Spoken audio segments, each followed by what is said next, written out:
I'd like to call to order the City Council meeting for the City of Highland Park, Illinois, October 15th, 2024. Will the clerk please call the roll? Councilmember Bruckman. Here. Councilmember Ross. Here. Councilmember Tapia. Present.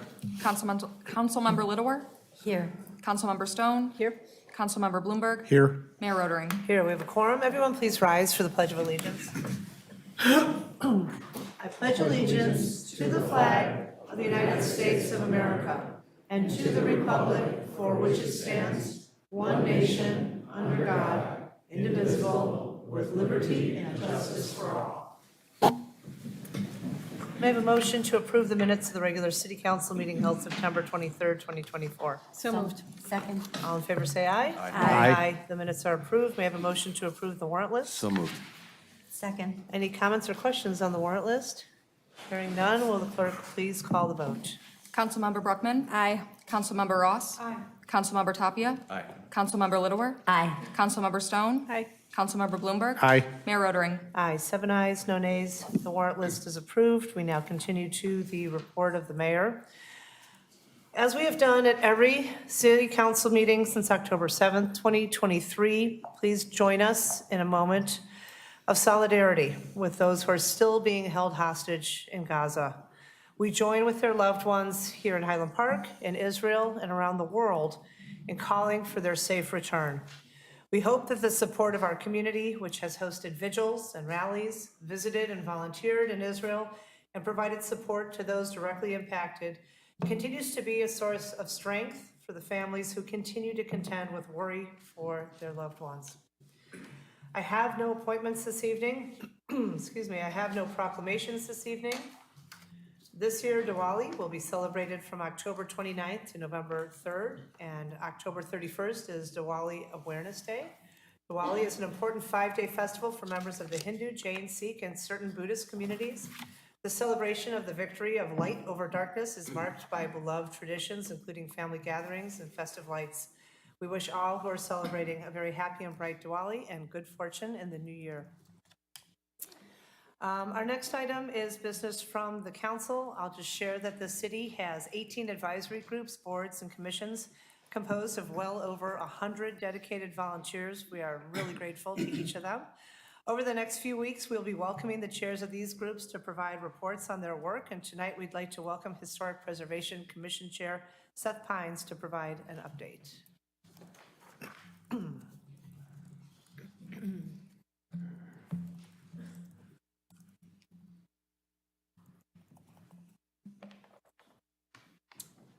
Hello, everyone. Lighten up, it's cool.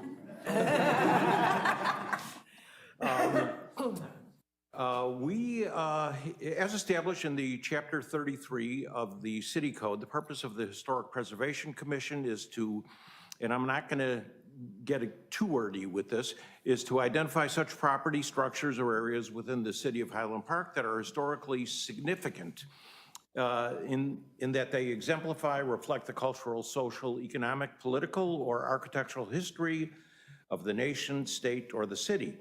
We advise the City Council on the designations of such property, structures, or areas as either landmarks or historic districts. We try to protect the distinctive visual characteristics of the landmarks or historic districts by reviewing, giving advice, recommending changes to their exterior architectural appearance, and we perform other functions that may be useful or necessary to safeguard and enhance the community heritage as embodied in the property, structures, and areas. We assess the architectural and historical significance of homes before demolition. We try to consider the architectural and historical appropriateness of alterations and changes to local landmark structures and properties within local historic districts.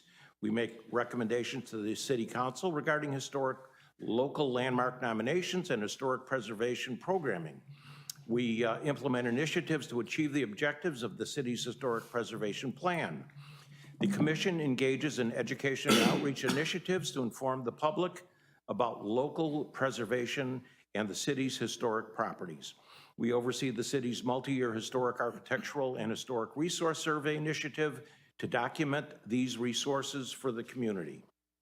In addition to our regular duties, the commission completed a number of projects for 2024. We're still in process on some of these, but we're developing and implementing a historic plaque pilot program for local historic properties.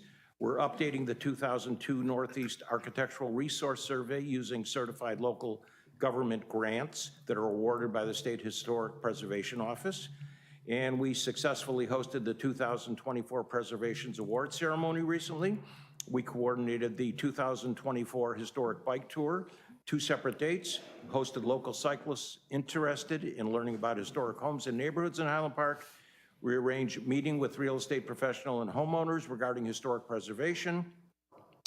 And we research and explore local demolition trends and develop program communications aimed at reducing the number of demolitions of historical and architecturally significant homes. We do this with on our commission, we have, fortunately, some very bright, thoughtful people that are, I think we do a good job. I think we do a good job. Thank you. You're welcome. Appreciate it. That was just chapter 1. Now I'm going to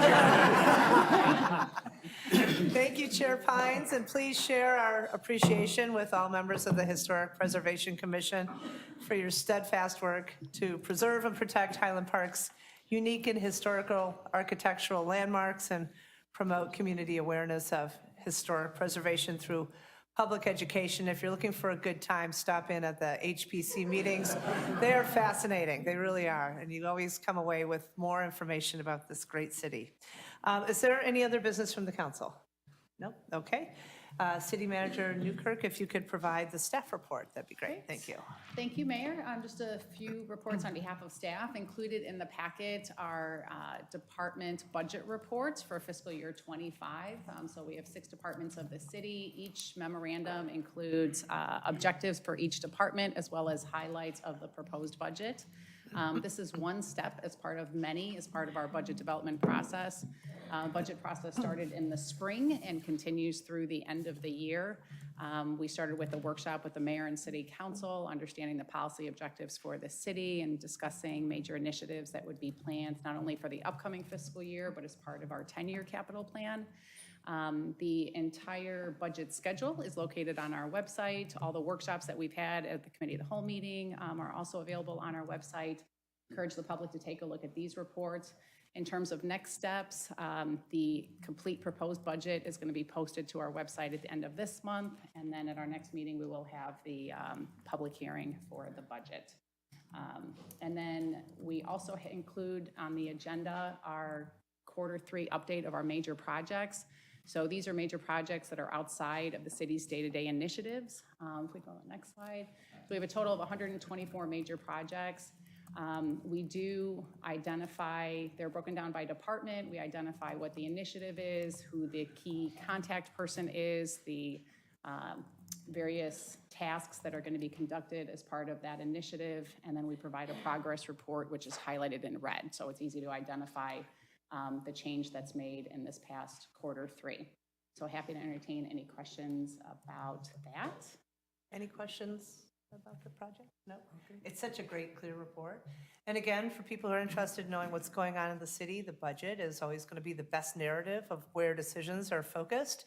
I'm not kidding. These reports are also a great read. The budget in the past has won awards, and if you're interested and want to know what's going on, take a look at, they're all posted online. Fabulous, really, really well done. So thank you. Thanks to the finance team. Christy, thanks for taking over for Julie. We're looking forward to finishing up this year's budget process. Thank you. Thanks. Much appreciated. And Mayor, if I could, I just wanted to provide highlights of 2 items on the omnibus agenda. There's a total of 8 on the agenda. They're all recommended for approval. Item number 1 is an agreement with DuTank for survey and focus group facilitation services as we plan for a permanent place of remembrance. We discussed this proposed consultant services at the last Committee of the Whole meeting. We are bringing it forward now for your formal consideration. The Place of Remembrance Working Group began working in 2023. All these meetings are open to the public. We encourage people to join us. We also have a wealth of resources for individuals on our website as well, so we want to make sure people are aware of that. Our next meeting, subject to council approval of the agreement this evening, is going to be on October 30th at 7 p.m. And again, the agenda for that meeting will be posted to our website. And then the second thing I just wanted to bring to your attention is number 2 is an item with P&L Group Holding, LLC, for an organizational assessment. On July 29th, we did present a proposed agreement with Diversity Learning Solutions. This is a proposed firm that was selected after a competitive RFP process. That agreement was entered into with DLS, but the registered name in Illinois is that legal name that's reflected on the agenda this evening. So we are recommending your approval for the current legal name.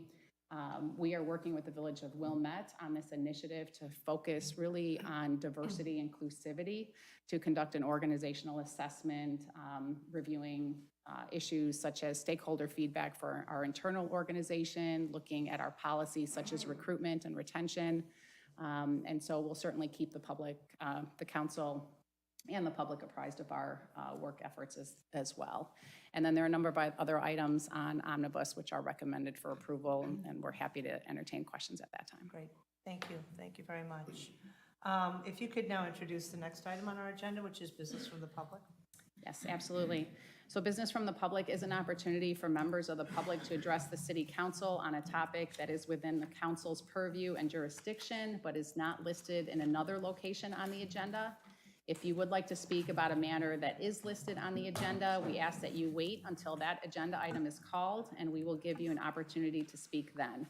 If your matter is on the omnibus or consent agenda, please let us know if you would like us to remove the matter from the consolidated list so that you can speak about it. Please be aware that business from the public is not intended to be a forum for open dialogue or engagement with members of the city council. Rather, it is intended as an opportunity to make comments to the city council. Please do not expect a response from anyone tonight. If appropriate, questions may be directed to me as the city manager or other city staff. All comments should be directed to the city council. All speakers will be limited to 3 minutes. We request that speakers refrain from throwing objects or using noisemakers, and that the public not applaud or make other comments after any speaker. We ask that everyone be respectful, civil, and non-repetitive. Thank you. Good evening. My name is Carl Lambrecht. I'm speaking for everybody that doesn't like to pay too many taxes. Basically, the Illinois state tax is 67.1 cents per gallon. Highland Park, it's 2 cents. Lake County is 4 cents. In Missouri, it's less than 25 cents. That's a big contrast. Some years ago, I was traveling through Eastern Europe. In Hungary, I filled up a jerry can with 20 liters. When I got into the Soviet Union, the same jerry can carried 23 liters. 3 more liters. It tells you how corrupt the society was. But the price was so cheap, I didn't say anything. Ben Carson said that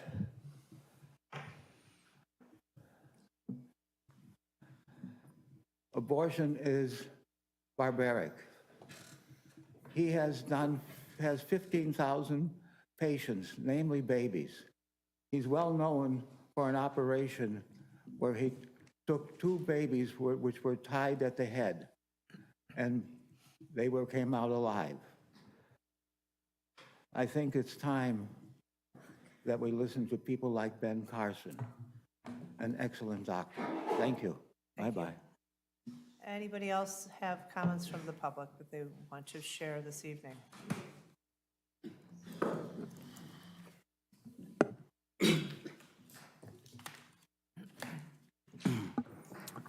Levi Kane. Welcome back to another episode of What the Hell is My Government Even Doing, Actually? The Beacon Plan was shot down, but I'm back with something that will lift us even higher. Annette told me that term limits for the mayor's seat would have to go to a referendum, so I took that part out completely. Made it real easy. She also said that I should expand the demarcated boundaries to the entire city limits, so I did that as well. Finally, she said that I should do research on what Lake County charges for amusement tax, and then we can just kind of build off of that. And it turns out they don't. So I'm keeping it at 12%. And then Nancy told me that I should remove the increase in pay for the mayor's salary because she says that she doesn't actually do anything. She says that everyone up there just serves as a board of directors, but in my eyes, the increase in pay justifies the enhancement of oversight and accountability. Sorry, but take our city manager, for example. We pay her $286,000 a year with a $30,000 bonus. And when I come with comprehensive revenue plans to add over 5% to the city's annual budget, she tells me that tax relief for the citizens of Highland Park is not an urgent matter. Thank you for your opinion, Ms. Newkirk, but considering the fact that you don't even go here, you can, okay? I'm coming with plan after plan after plan with options for a surplus, and you're telling me that you have to run it through a plethora of committees to understand if a surplus is a good idea or not. I'm sorry, but the math isn't exactly mathing for me on that one. Your inability to rise up for the people of Highland Park is like paying for a bagel and only getting the cream cheese. Something's missing, and it's the part that actually matters. Talking about effective enhancement of oversight and accountability, I give you Plan C, the Revenue Initiatives for Sustainable Equity Plan, better known as RISE. After doing research on what other municipalities across the country pay their city manager, I've come to find that we are paying 284% more than the average amount. With the RISE plan, we would be bringing our city manager's pay in line with the average amount of $2.73 per citizen and reallocating the rest of the money over to the mayor and the rest of the city council.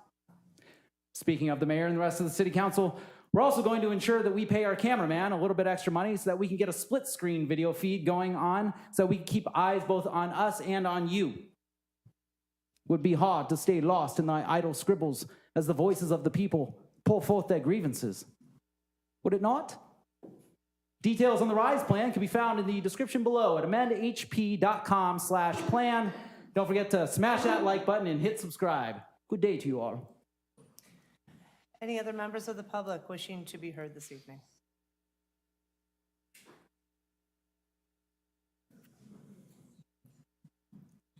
My name's Jean Sogan. I'm here on behalf of the League of Women Voters, which, as you probably know, is we're the local chapter of a national organization that's 104 years old. We're nonpartisan. We don't endorse any candidates for office, but we do strongly believe that democracy is not a spectator sport. And it's important to vote, and it's important to vote the whole ballot. And that there's not just the top, there are elected official offices at state and county levels as well as the referenda. But what's even better than a voter is an informed voter. And I want to tell you about 3 sites that might help people make their decision. If you want to see a sample ballot, Google Lake County sample ballot, and you'll come right up with the county clerk's site, and you just enter your address, and it'll show you what the ballot is going to actually look like.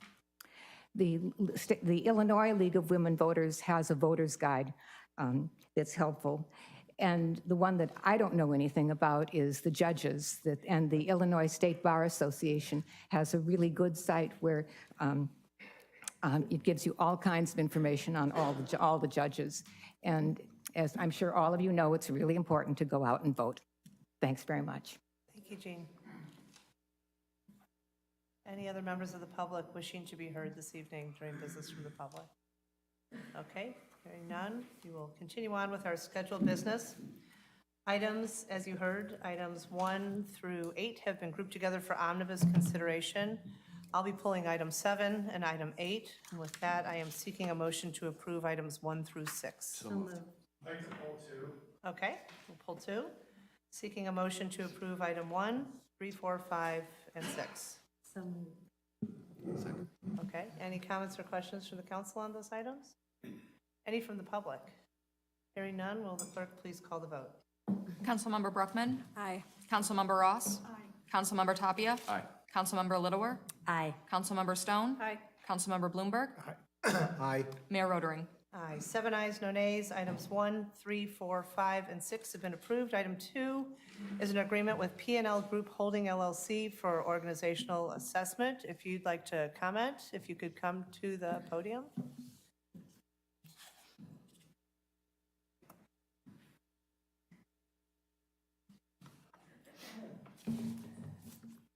Hi, good evening. Please state your name for the record. Good evening, Josh Weiner. I'm a resident of Highland Park. Thank you. I realize that this item was previously under Diversity Learning Solutions, but this is, I think, technically because of the name change, the legal name change. But I think it's important to be consistent in my opposition to working with this group.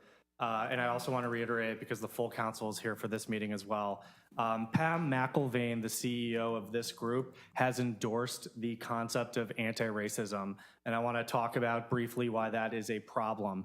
Ibram X. Kendi is one of the foremost experts on what is known as anti-racism, and I want to read a quote from him in his book, that racial discrimination is not inherently racist.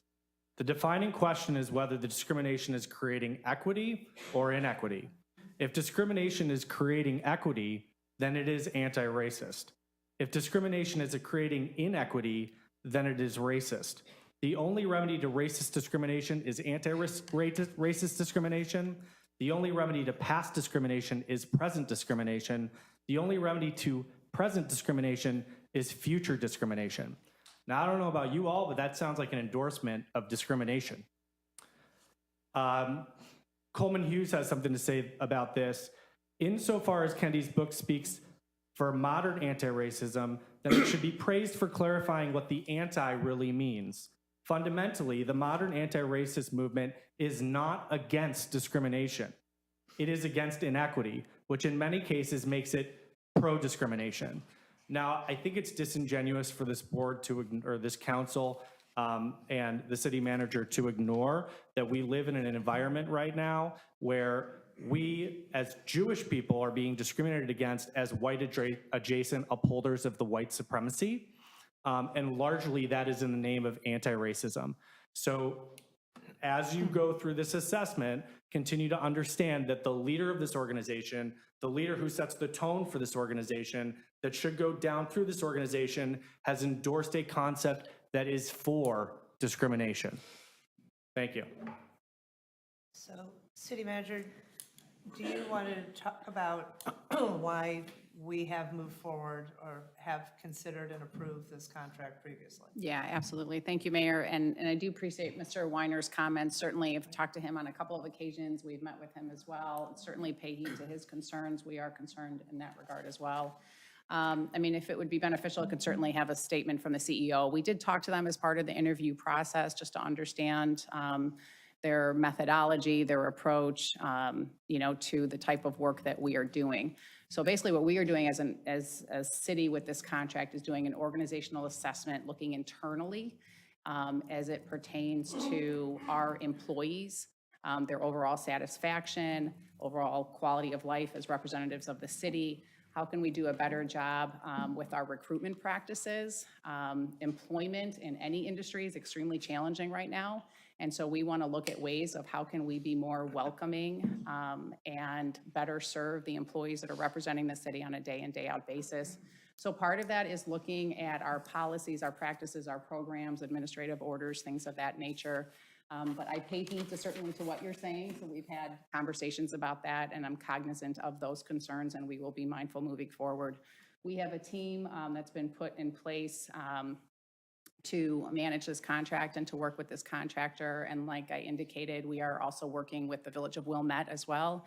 They have approved that agreement. So we're kind of in lockstep doing the same type of assessment for each of our respective organizations. Thank you. Any comments or questions from the council? Is there a motion to approve item 2? Is there a second? Will the clerk please call the vote? Councilmember Brookman? Aye. Councilmember Ross? Aye. Councilmember Tapia? Aye. Councilmember Littlewer? Aye. Councilmember Stone? Aye. Councilmember Bloomberg? Present. Mayor Rotering? Aye.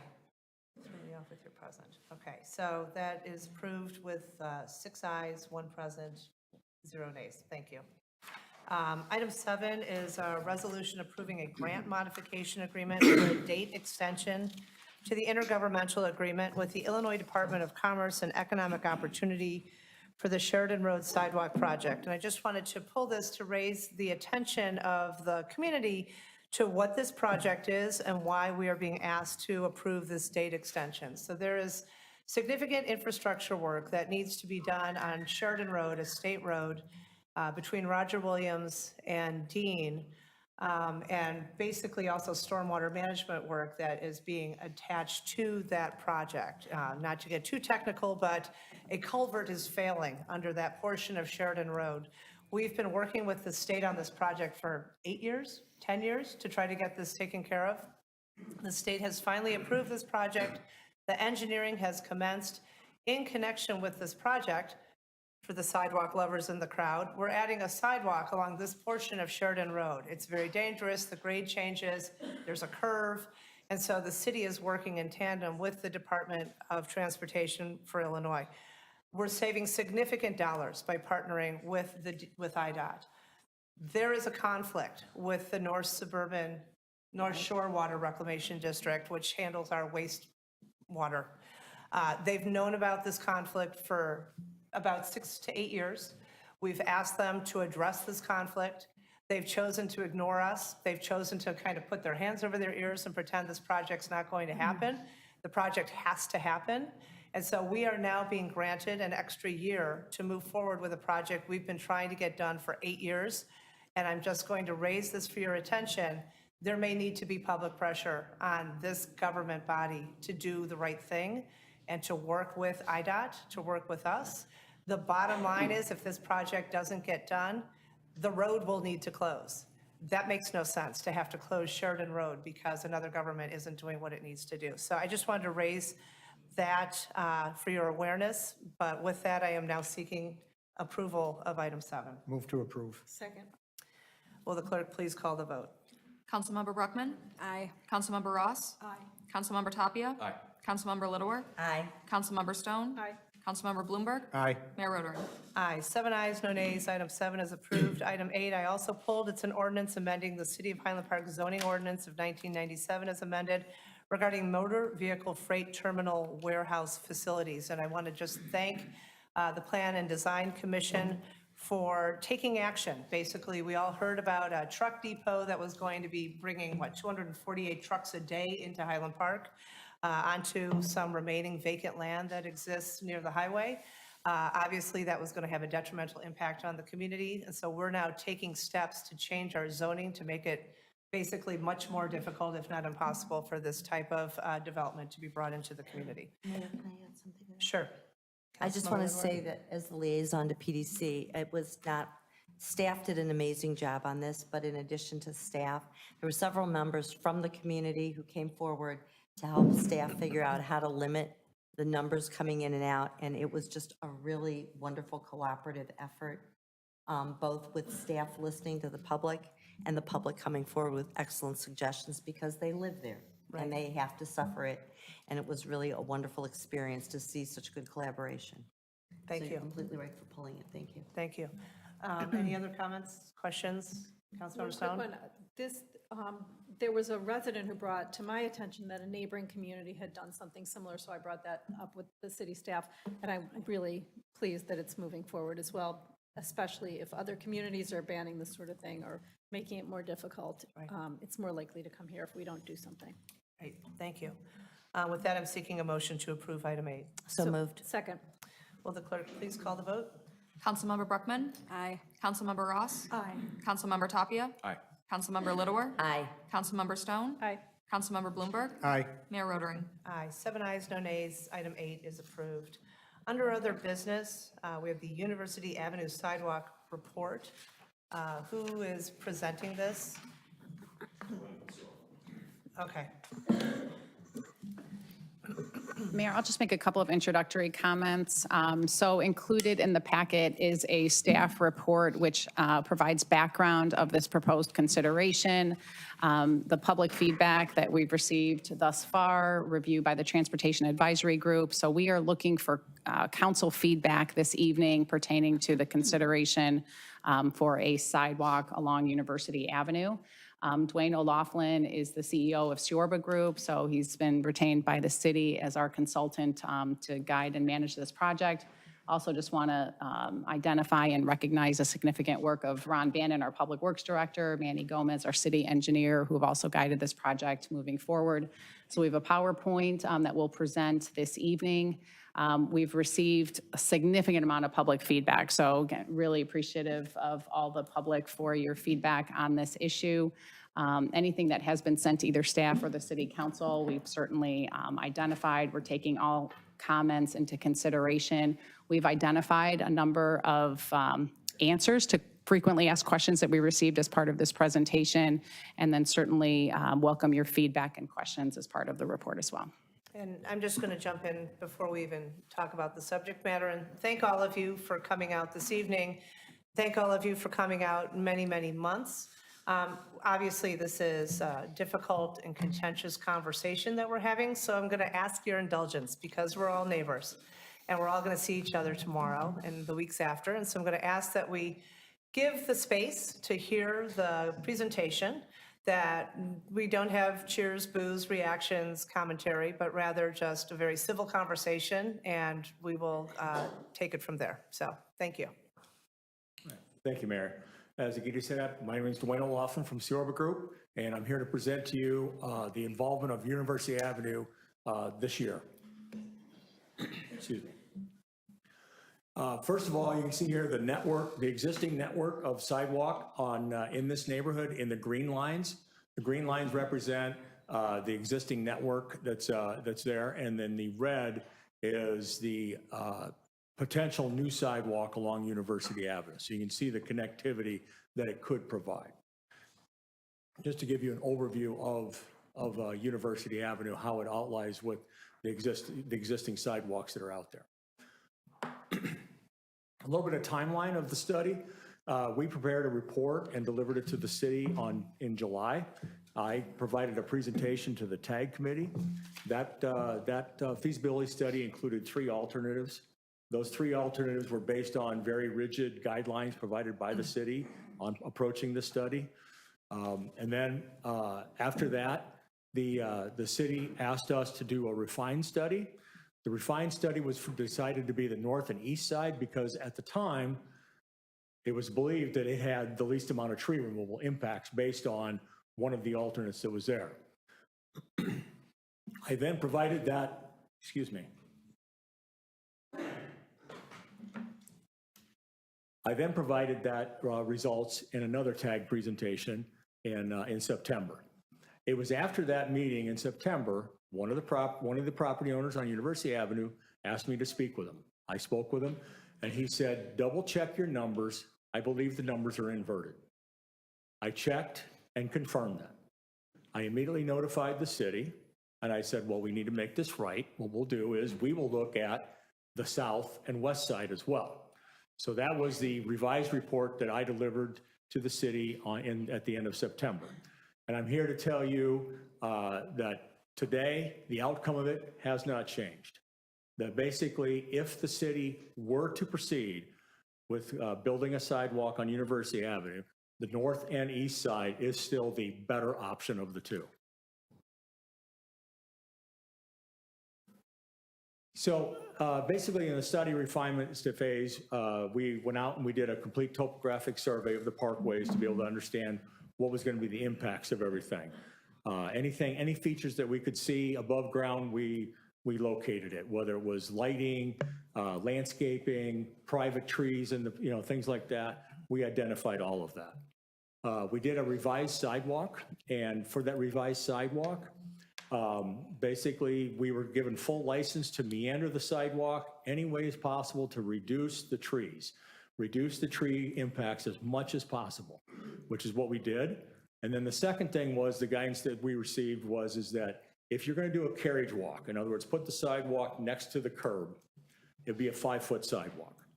Originally, we were directed for the 6-foot because if it was a project that used federal funding, the minimum would be 6. But in this case, in order to mitigate tree removals, it was directed to provide 5-foot carriage walk if it was next to the curb. And then finally, we accessed the potential impacts, not only the tree removals, but also private items in the right-of-way. that were out there, as well as what would be the impacts to driveways if sidewalks were added to the University Avenue. So in order to assess the tree impacts, we used the term the tree stability zone. The tree stability zone is defined as 3 times the diameter of the tree itself. So anything with a 12-inch diameter tree, any kind of excavation within 3 feet of the tree needs to be looked at closely, and it could impact the tree. Now, there's a lot of other things that could go into that, such as the health of the tree or the species of the tree, which I can go in later. So, and then as far as the trees, you see in this table here, the original study had 48 trees and 28 trees on the northeast and south and west respectively. With the revised, the tree count for the northeast is 15 and the southwest is 21. And there's more details in there as far as tree condition, the health of the tree.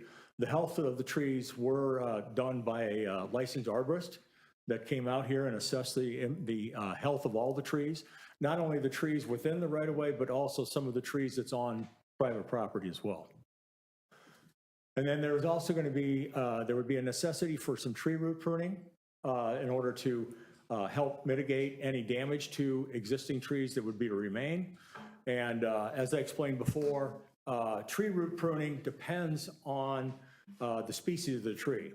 For example, an oak tree has a large taproot that goes straight down. That's the reason why it can withstand those strong winds. But it does still have fibrous roots that go out.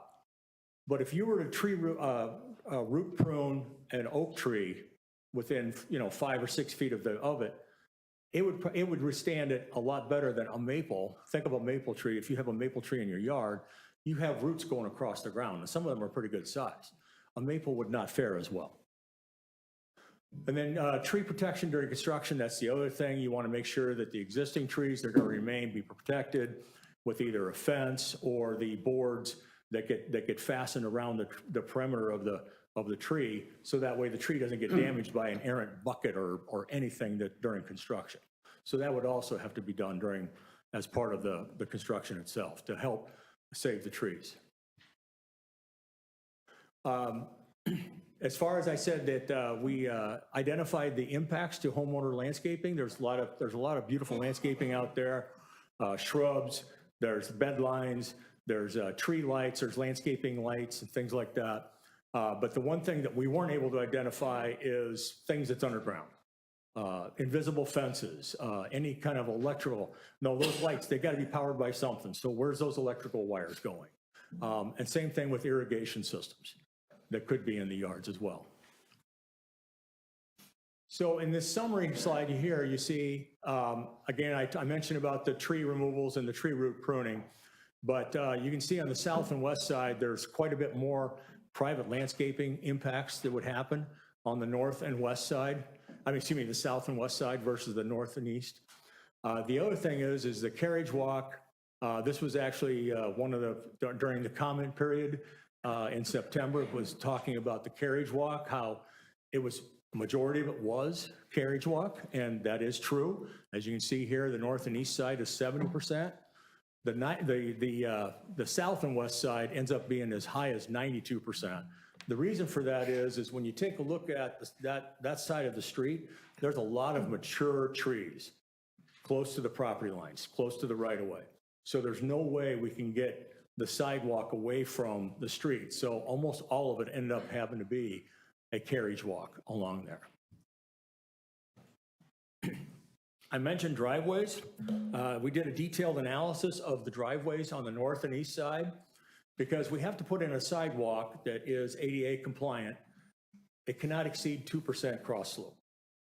So with that, you're going to impact the driveway as long as, if it's anything greater than 2%, that driveway is going to be impacted. So what you see here is the numbers in the parentheses are the existing grades that's out there based on our topographic survey.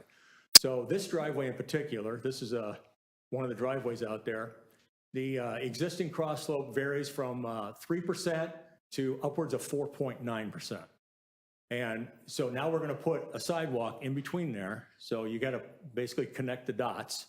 And in this example, the street ends up being, the cross slope ends up being 4.2% and 4.5%. Now, the reason why I bring that up is because there are some steep driveways out there.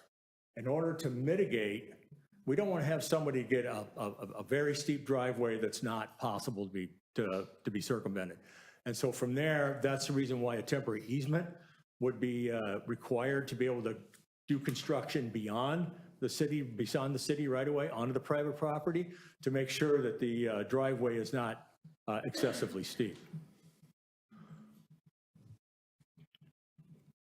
Drainage considerations, we were asked to look at the drainage considerations for this as well, as far as adding a 5-foot sidewalk along the entire length of University Avenue. And as far as the detention requirements, the Lake County Detention Ordinance requires detention if there's 1.5 acres or more of impervious surface added. This project would be adding 0.4 acres of impervious surface. And so when you look at this based on a 10-year storm, you always hear about the 10, 100, 500-year storms. The 10-year storm, which is what your storm sewer is designed for on the city streets, it equates to 1.54 CFS. And so to put that in terms, it's like 2.5 Homer buckets along the entire length of the improvement. And so basically, if the parkway is draining towards the street, if the sidewalk is sloped properly towards the street, it does not send water to the property owners. It all goes to the street and for the storms into the storm sewer system. And then materials, there was several questions brought up about the types of materials that could be used for a sidewalk. Flagstone is definitely not recommended because of the irregular surface. It's difficult to maintain, variable spacing, stability. That and sometimes ADA compliant would also be a challenge. Aggregate's something that's not recommended for a permanent condition. It's fine for a temporary condition for construction, but for a permanent condition, it's not recommended at all by the accessibility guidelines. Not to mention also the intensive maintenance, weeds, grass would start to encroach on the edges. And then also maintaining a compacted level surface would be a challenge. Not to mention, I don't want to be picking up the rocks in my lawn from snow shoveling over the winter. In this table here, it's like variable other types of materials. 4 of them are permeable type surfaces. I think these, you have the permeable asphalt, permeable Portland cement concrete, recycled material, which is a perky pave, and then another recycled material, KBI FlexiPave. Now, KBI FlexiPave is actually something that the city has used. There's a short trail that the city has used that, and it's faring well in the winter conditions. And then the other thing too that I learned is it's actually been used in Yellowstone, which it gets cold there. So, because that was always my concern, is what's going to be freeze thaw impacts of that. Because when I talked to the representatives of Perky Pave, they said, well, we've done a project in Southern Illinois, but we don't really know what it would be like in the cold extremes.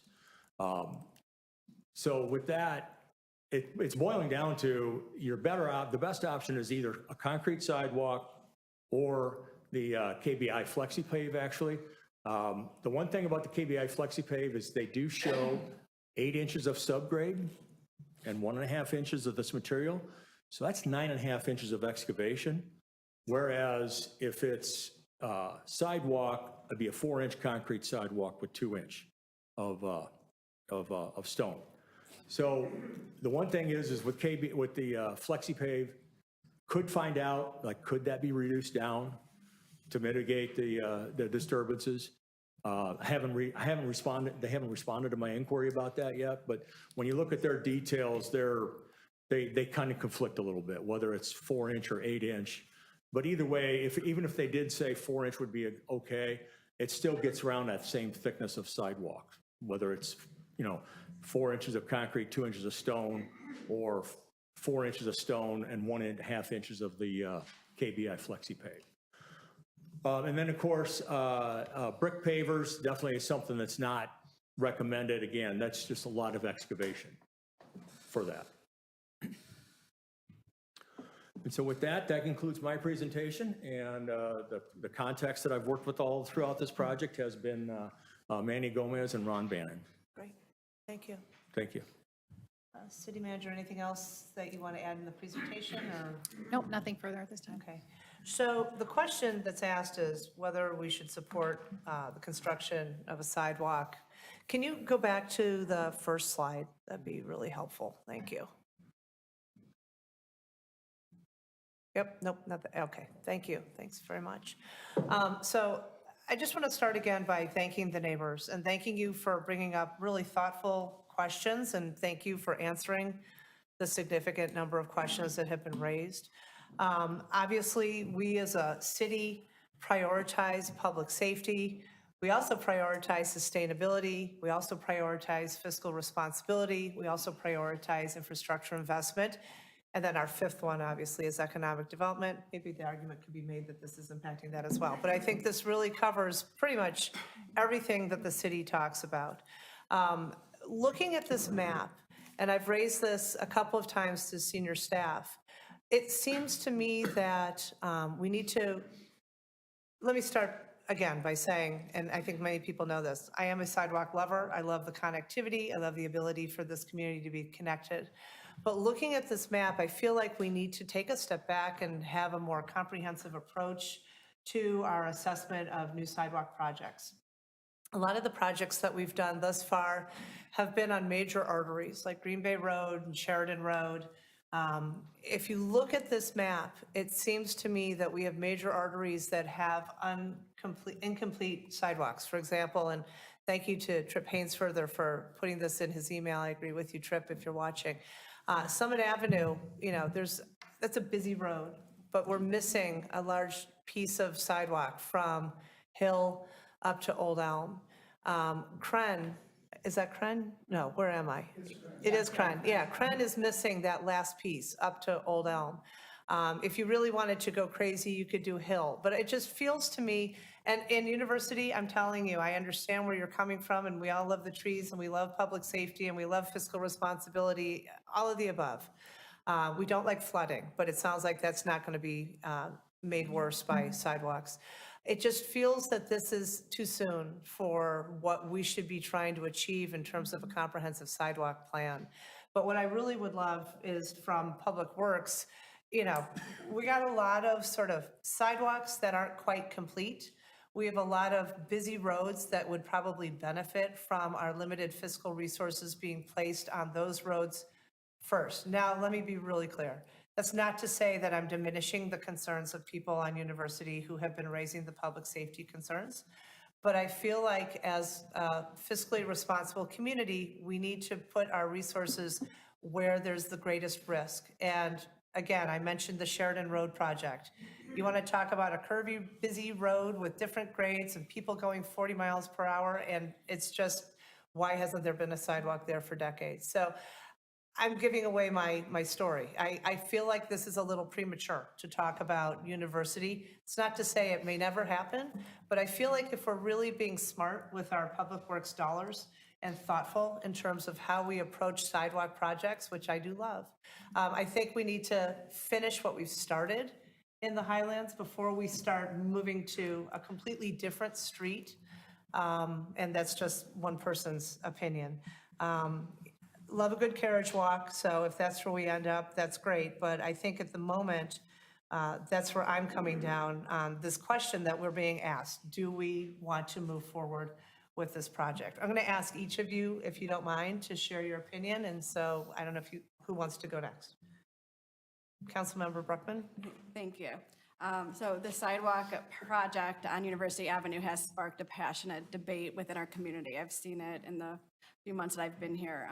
I want to emphasize the importance of working together and listening to one another as we strive to find solutions that address everyone's concerns. This issue has divided us, and now more than ever, we must come together and engage in meaningful dialogue and problem solving. First and foremost, I want to speak directly to those who support the sidewalk project, especially parents who are concerned about the safety of their children. As a parent of young children myself, and who live on a street that does not have sidewalks, and I walk my child to school every day and do not have the benefit of the bus service, I understand your concerns. We are all responsible for guiding our kids away from danger and keeping them safe. And I appreciate and value your advocacy for safety improvements in our community, and your voices are heard. For decades, families living on University Avenue have successfully navigated the challenges of living on a street without sidewalks. Although the times have changed, traffic has increased, and we now face new realities like more electric vehicles on the road, but there are other ways to address these modern challenges. Public safety is of utmost importance to me, but we must carefully evaluate all availability options and balance those solutions with fiscal responsibility and the preservation of our community's character.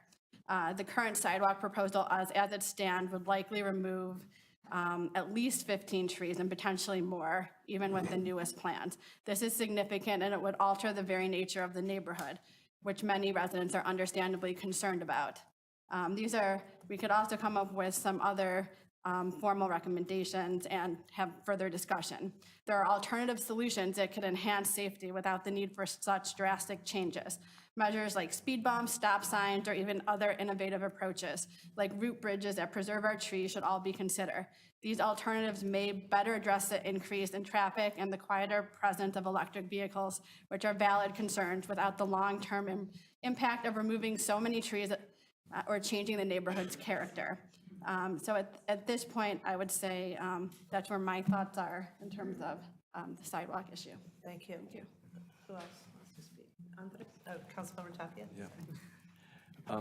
You know, over the past year, like others here, been taking a very close look at all this issue of the sidewalks, the reports, the different iterations, the emails, the comments from the public. All that has been very helpful. And, you know, I have hung out in the neighborhood quite a bit at different times of the day, you know, because to see it firsthand. You know, I've driven there, I parked there, I've worked from there from my laptop just on a side street just to kind of see what the flow is. You know, got on my bike, just walked up and down just to get the feel, so I can be as empathetic as I could to the concerns on both sides. And so as I looked at weighing it, clearly this is a polarized issue. It's not an easy solution, and whatever is decided tonight will be very disappointing and probably painful to whatever side doesn't get what they hope they would get. So I don't take this lightly in terms of what is at stake, because the issues are real, and they're not, none of these issues should be taken lightly. I fully understand the safety concerns. For many of you, this isn't just a matter of convenience. There's a strong feeling of vulnerability, and there is particularly when it comes to children, which are our most vulnerable population, the ones that are nearest and dearest to our hearts. Now, when I start looking at this particular neighborhood, and to the mayor's point, I start thinking it's not just this neighborhood, it's like, what else is happening in the other neighborhoods of Highland Park? And I started to compare this neighborhood to the many other neighborhoods, and there's about 100 miles of street without sidewalks in our city. This is not the only place, and there's sidewalks here, but there's an incomplete network there.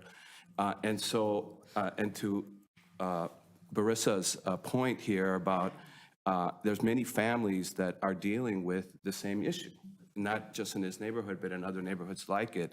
And they're navigating it, right? I've talked to those families. Well, how do you navigate it, right? You don't live in university, but you seem to have a similar thing. And they say, well, you know, we kind of work our way around it. We're careful, we're aware, you know, and it's a combined thing of drivers and cyclists and pedestrians kind of finding their way through it. So how to manage our way through this? You know, I looked at statistics from, you know, the Federal Safety Administration, and suburban places like this have a under 10% fatality rate in terms of accidents. And then we double clicked on the data specifically on university, that there's been a lot of speed studies as well as accident studies. And there's nothing that I perceive to be disproportionate, right? We want zero accidents and zero speeding and zero, 100% safety. But in terms of a disproportionate amount or even a incremental.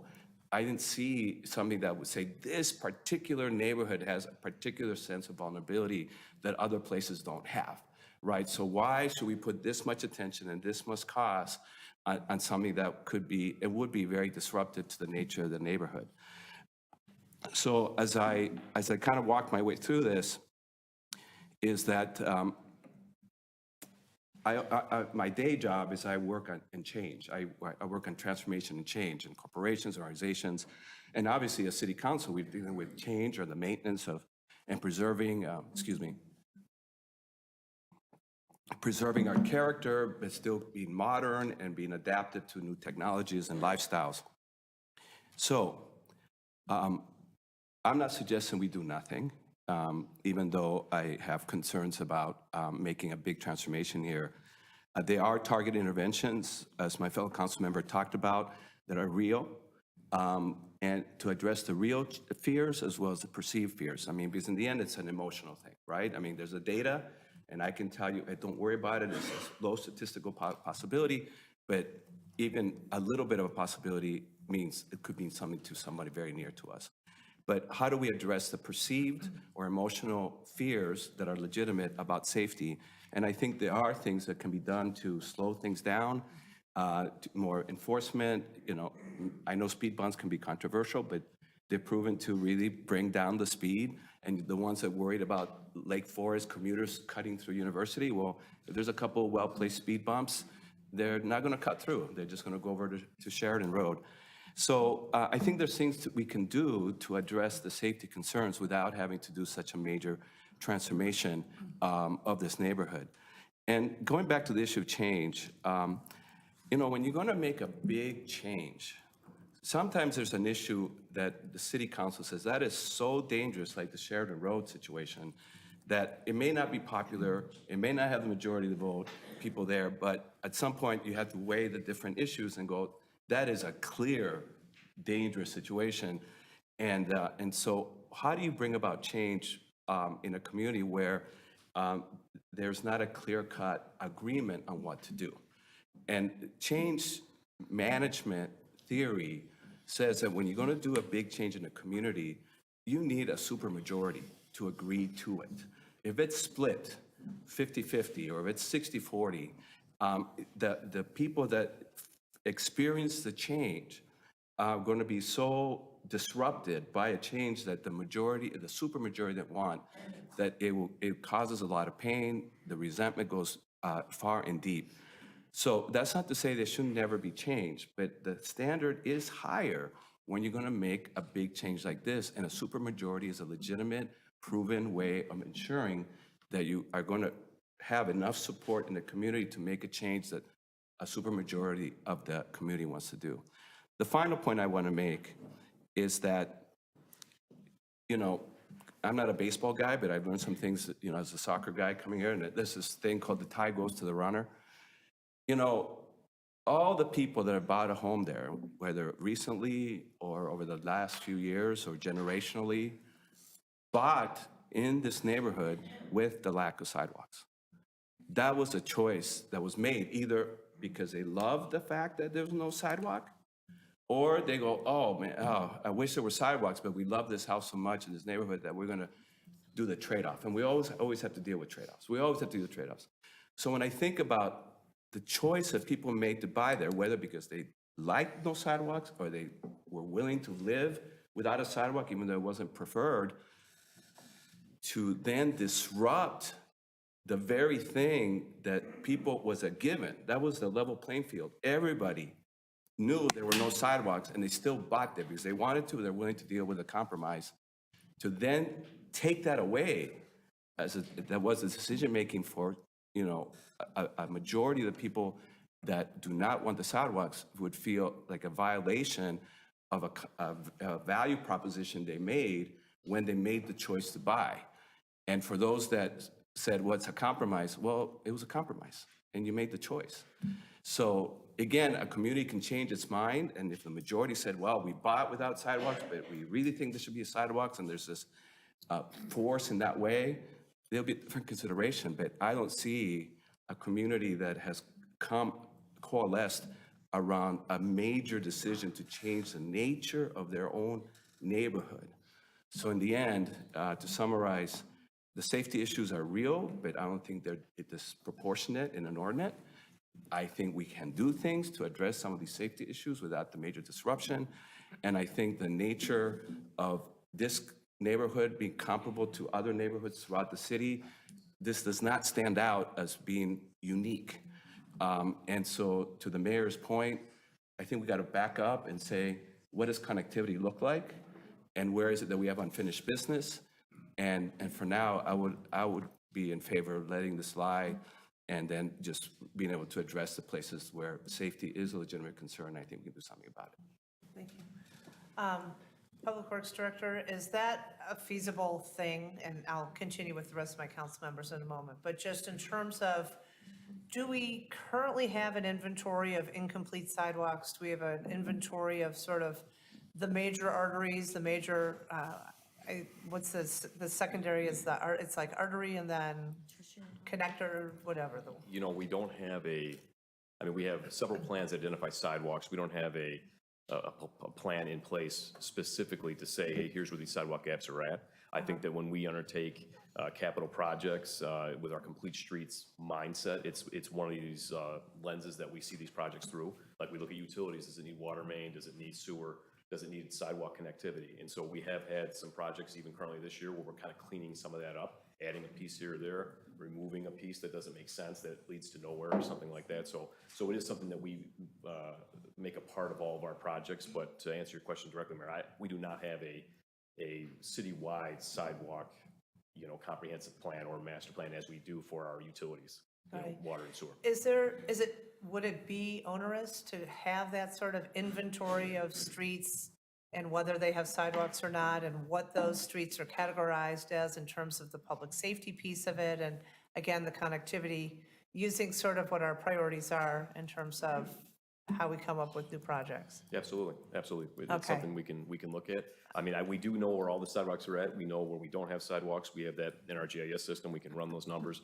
Okay. But to your point, to put it together in a comprehensive plan, we do not have that currently. Great, thank you. Who else would like, Councilmember Ross? Thank you, Mayor. I want to say that, first, whether you are for or against the issue, I want to acknowledge how emotional, fraught, and personal the issue of sidewalks on University Avenue became for residents who live on that street and in the neighborhood. And I also want to acknowledge that there are residents and city staff who have worked on and with advisory groups of the city who put significant time and effort into discussing transportation and streets. And I thank you very much. This is, I'm repeating what everybody else has said, this is an incredibly challenging situation with half a neighborhood wanting something that the other half does not. Both sides are passionate about what they believe. At the request of people both for and against sidewalks, I mean, I walked University Avenue. Well, first of all, back up with the history. I walked University Avenue a few times when I was running for city council. That was the first time I heard about the sidewalk issue. I heard from University Avenue homeowners I met while canvassing that they wanted a safer way for their children to walk and that primarily diseased trees would be removed. I also heard from neighbors who worry about losing healthy, beautiful trees, about climate change, and a big urban intervention. And since then, I've learned more about the issue, both through residents on both sides reaching out to us, and I greatly thank city manager and staff for their hard work and time spent putting tonight's packet together. And this is what I meant to say, that in response to residents who live in the area, who kept saying, come and walk it, come and walk it. I did drive University and surrounding streets back and forth and all around, and I returned to physically walk University as well. So to get a visual, because in my previous walks, I hadn't been focused on the streetscape as much. I understand that installing sidewalks along one side of University or any of the adjoining streets would be safer and give more peace of mind to parents of young children and elderly and those who use wheelchairs. I agree with Councilmember Tapia that the city of Highland Park was not originally designed as a sidewalk city, unlike subdivisions of the 60s and 70s. I want to also add, to the discourse, I guess, whatever we decide tonight, I thought to share, that there are a lot of articles and studies available online that speak to how trees along streets reduce speeding from anywhere from 5 to 20%. They create visual boundaries for drivers and help streets appear more constricted. The narrower the street is perceived to be, the slower people tend to drive. And so I hope that the value of trees is considered for any future designs in terms of, from the perspective of safety as well. And this issue, as you can already hear from my colleagues and myself, has been a really complicated challenge. If you choose sidewalks, half of the neighborhood is angry at us and each other. If you don't choose them, the other half is angry at us and each other. I guess lastly, I want to say, I honestly hope that the neighborhood can find a way to peacefully coexist and find common ground. Although University Avenue does not lend itself naturally to sidewalks because of the existing landscape, there are solutions. If a majority of council ultimately winds up feeling it must add sidewalks, I think we'd have to do option 4, install them tight to the curb, eliminate any parkway. And honestly, I'd go a step further and limit the width of the sidewalk to 3.5 feet, not 5 feet. That said, I agree with the mayor and my fellow council members. Before we do anything, I feel we need a better overall plan and to complete our work on other sidewalks. For example, as the mayor pointed out, Sheridan's Road sidewalks, the main artery needs to be finished, as do other streets in this neighborhood. And so while it does pain me for any residents to be left unhappy, certainly parents of young children, I spent nearly a decade working hard on the education and health of K through 8th grade students as a District 112 school board member. I agree with the mayor that we need more time for a better plan, and that would feel like good governance practice to me. And meanwhile, I hope for University Avenue neighbors to find a way to come together peacefully over this issue. And I think everything that's been suggested, more of a sort of master plan of the streets and the gaps in the sidewalks is due. Yeah, thank you. Thank you. Councilmember Stone. Thanks. I'm sorry this has become such a divisive issue within the neighborhood.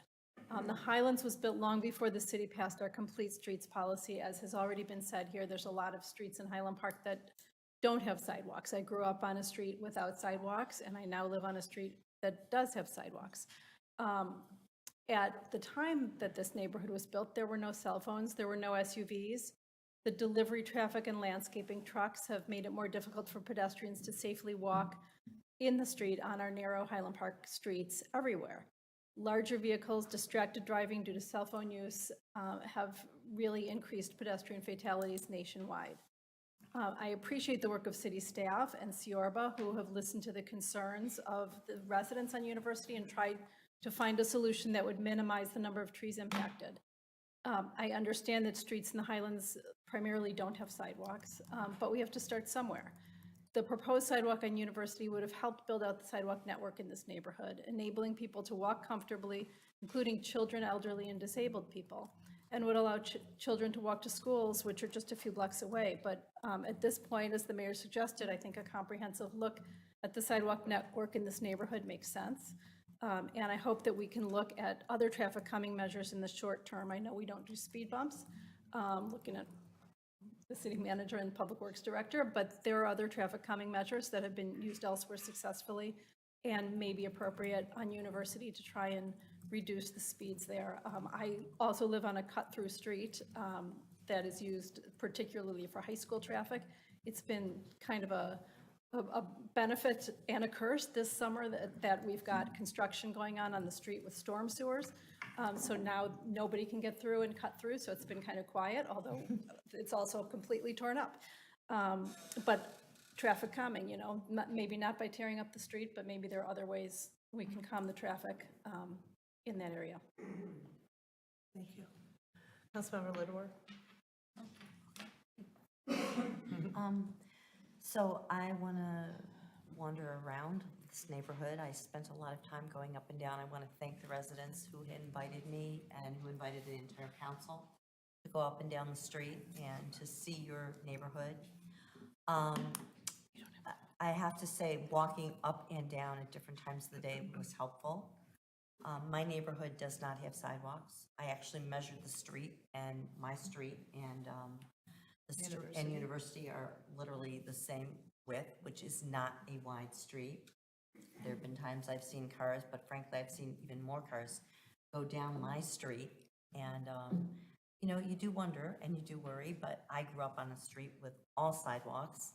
And frankly, you make a choice. And I think that while times do change, people, when they move into a neighborhood, they look at that neighborhood as a whole, and you have to assess for it. And I agree with my council member that we all do our best to keep everybody safe and to walk our children in a way that we can manage.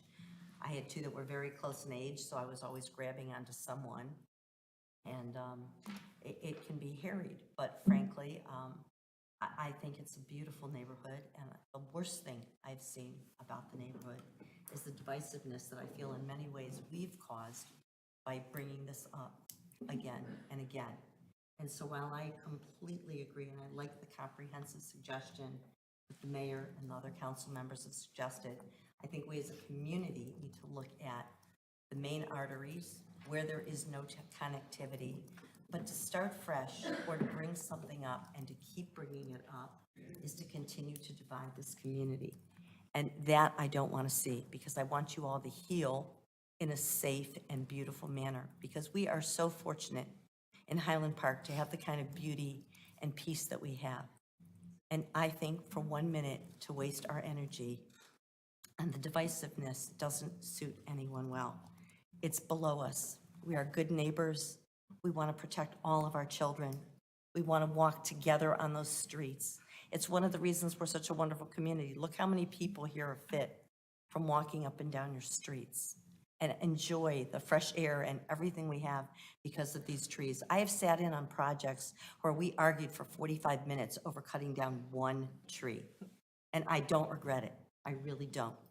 And so to take and change the character of a neighborhood, I think is a real problem. I'm also, by background, I'm an attorney, and so precedential value really does matter to me.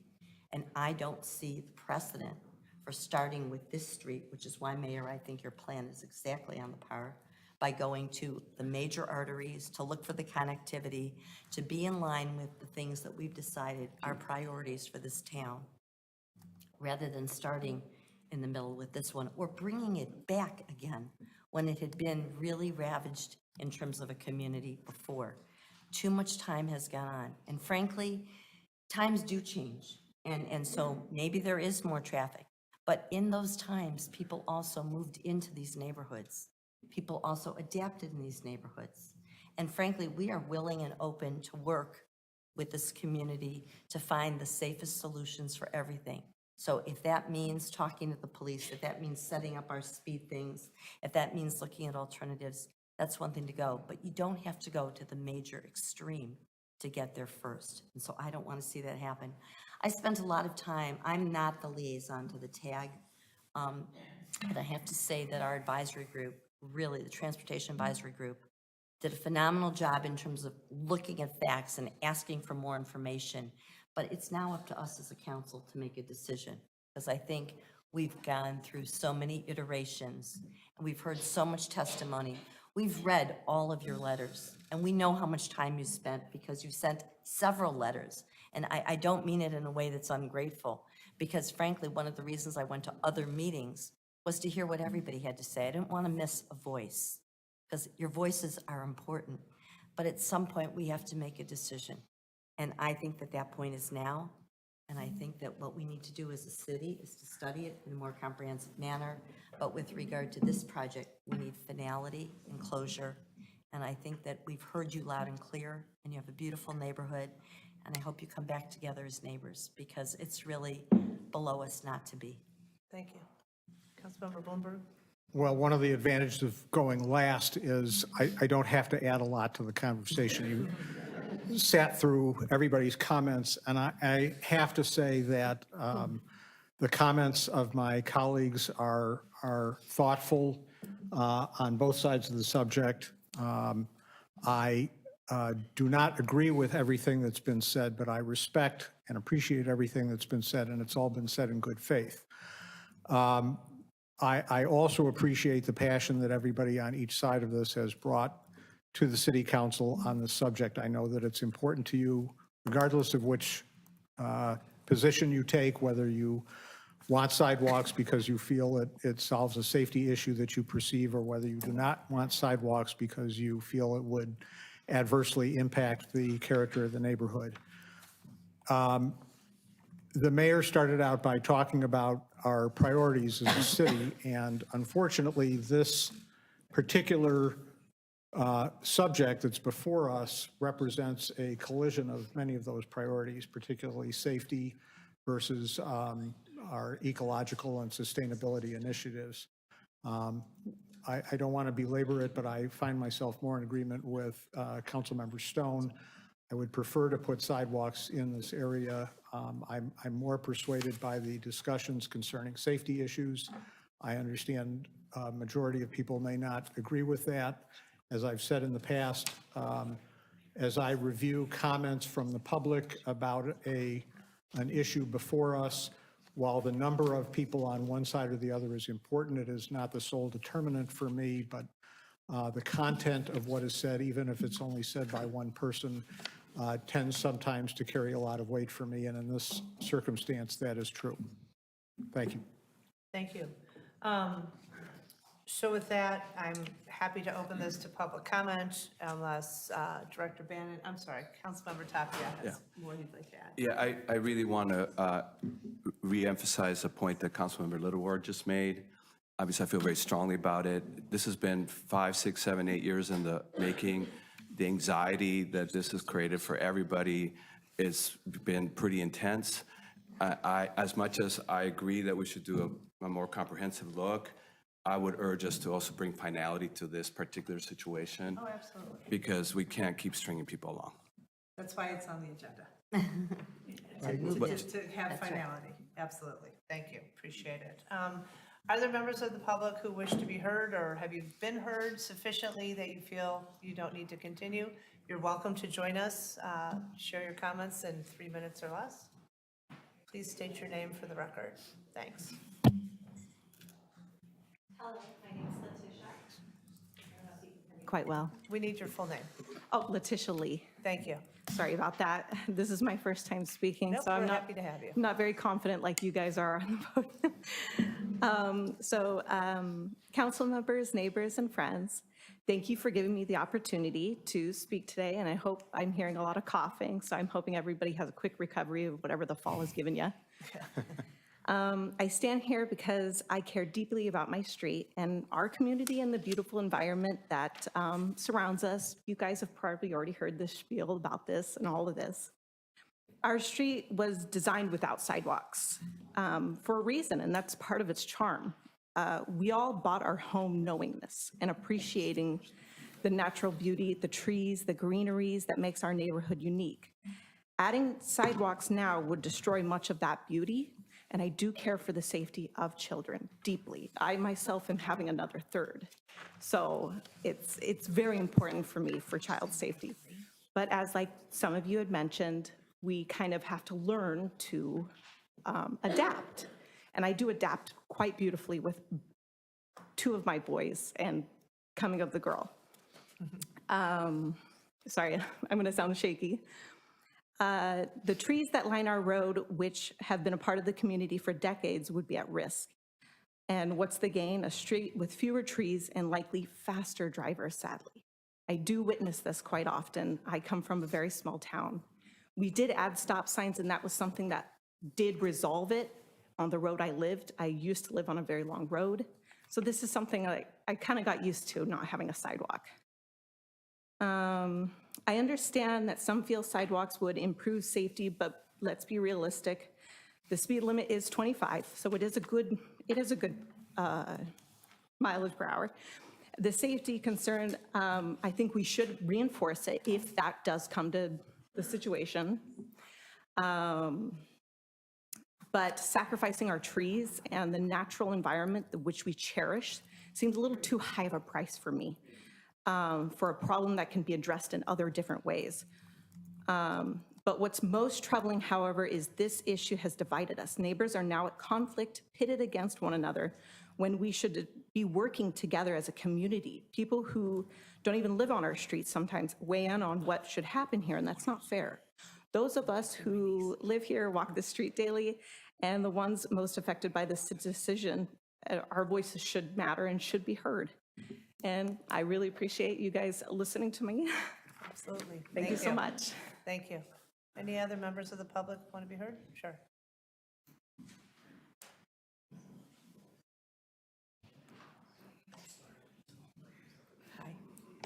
Thank you and good evening to all.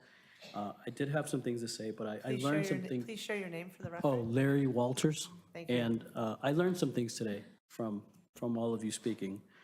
I learned the term what you get versus winning, you know, what you take away. I don't think there's, on either side, there's not going to be winning today, but I think that you get one or you get the other. I saw good governance today, something that is really refreshing. I really saw it here. I saw it take place. And that's even if the votes, you listen to both sides on this issue thoroughly. And I wanted to tell you that as your jobs is doing it from an outsider, seeing what was done here and the points that were brought up and how you cared about both sides. I really take my hat off to you. I know it's not an easy decision because emotions are very, very high.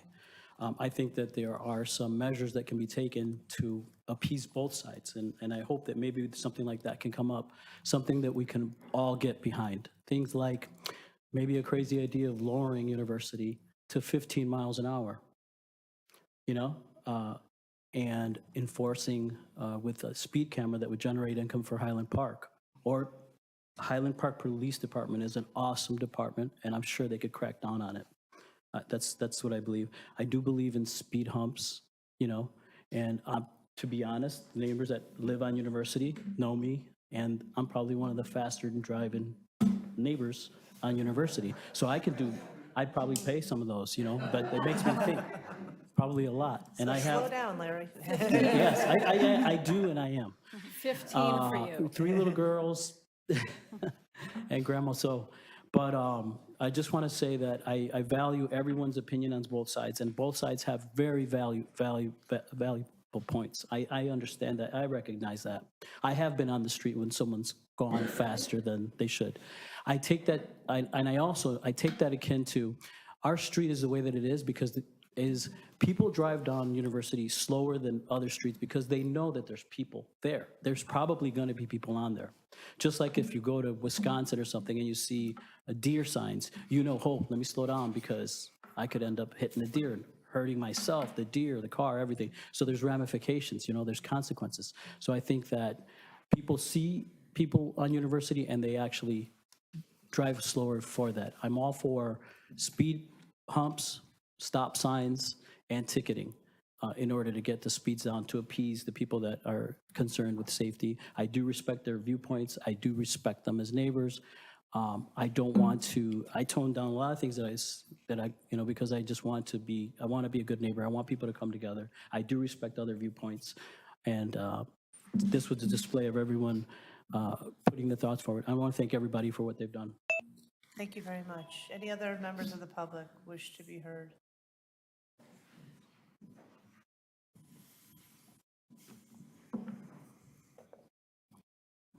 Hello, I'm Allison Nemero. You are all strong leaders, but postponing this project is probably one of your wimpiest moves.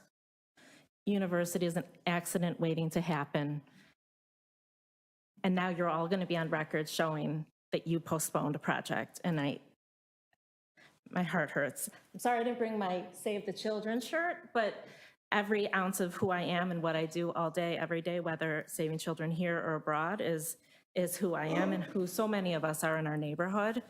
So I'm begging one last time for you to prioritize public safety. If I have a tooth issue, I go to a dentist, and if I have a question about my kids' education, I go to their teachers. And when I'm concerned about trees, I consult an arborist, not neighbors that have alternate sets of facts. And when I go to the ballot box, as I was explaining to my daughter, she's trying to learn more about local government. We'll know who we can count on to see through lies and false accusations, and who prioritizes 15 trees over children's safety, and I'm sad and disappointed. I want to close by saying that you wouldn't know it by this room, but we have the nicest neighbors, you're right. We have sweet, friendly, loving humans on our street. Here tonight, I have 2 generations of children who grew up on our street without sidewalks because sadly, their parents made a mistake. We didn't know that sidewalks would matter until we had kids. And now they're begging me, along with my son at home, who's hopefully sleeping by now. They're begging me to do something because there's such sweet kids on our street, and they're begging me so that those kids don't have to do what they did, and that those kids don't have the close calls that my kids had. Just tonight, just in the past 2 hours, one neighbor is messaging me that she's homesick and she's so disappointed. Another has a sick kid. And a bunch of our neighbors are home watching, hi neighbors, because they're worried for their own professional liabilities. They're worried for frivolous lawsuits that may be brought against them for anything that they say, and they're worried that future customers will think one way or another based on how they appear here. And then this just in from my husband, who can't be here from out of state. You could have made such proclamations long ago, but by continuing to delay until tonight, you have both wasted our time and much of the money that we've spent on babysitters, I might add, only to further divide these residents. Regardless of your comments regarding neighborly cohesiveness, this delay has also led to, you get the idea. Thank you.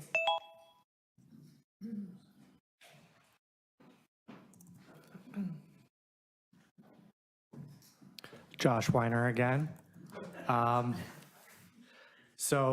drive on University a lot because I think I'm a good son and I see my parents a lot. They live on University Avenue.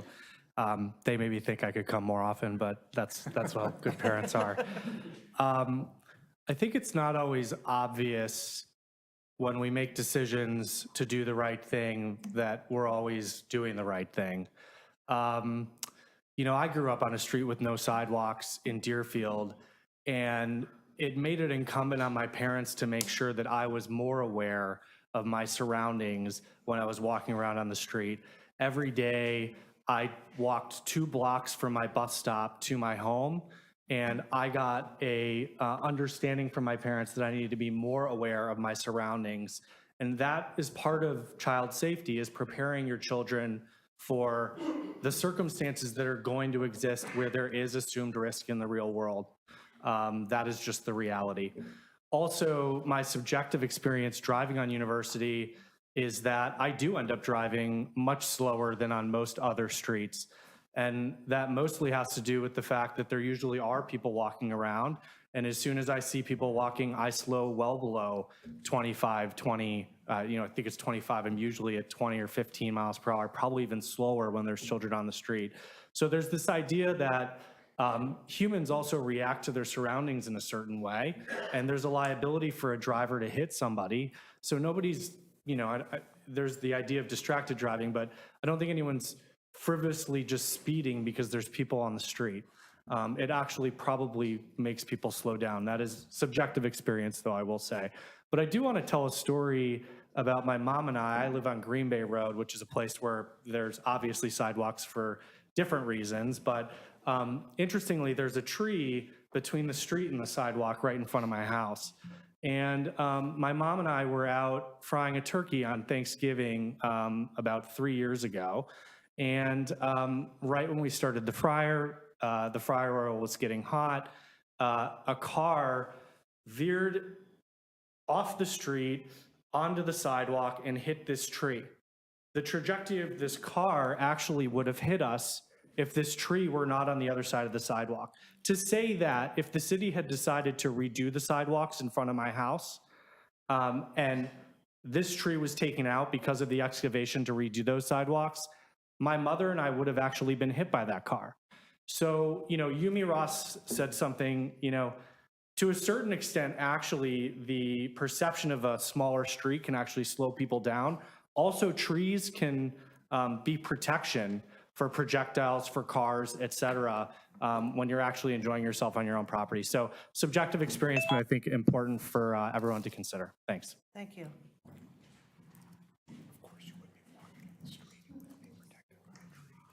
Hi, my name is Ellie Goldsmith.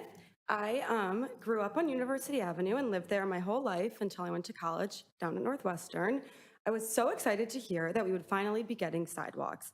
I had many close calls while walking to the park to play tennis or going to school at Wayne Thomas. In my 18 years on university, I never saw a police officer standing in their car to watch people speeding. People sped every day, and the map's not up, but there's not one stop sign from Old Trail to Old Elm. You have free range to speed the whole way. I'm really here to just say sidewalks are long overdue, and I hope that future generations that grow up on my street will have the chance to walk safely to school and the park. I'm getting ready to graduate college soon, and I know that I'm still a few years away from being a suburban homeowner, but after all the near misses I had growing up, I know I will not move to a street that does not have sidewalks. As many of you mentioned tonight, we have to learn to navigate. For 18 years, we did navigate. We all learned. The goal was never to get hit by the car. Of course, we navigated. But why should we not move forward? And why should we not make change to make our city safer? As Councilwoman Stone said, we must start somewhere, so we should start here. My mom used to constantly yell at cars, and I can still hear her saying, slow down, very loudly, and to put down their phones. The street is dangerous, and it is time that we get sidewalks before someone gets killed. All right, can I tell everybody that you were my student and how proud I am of you?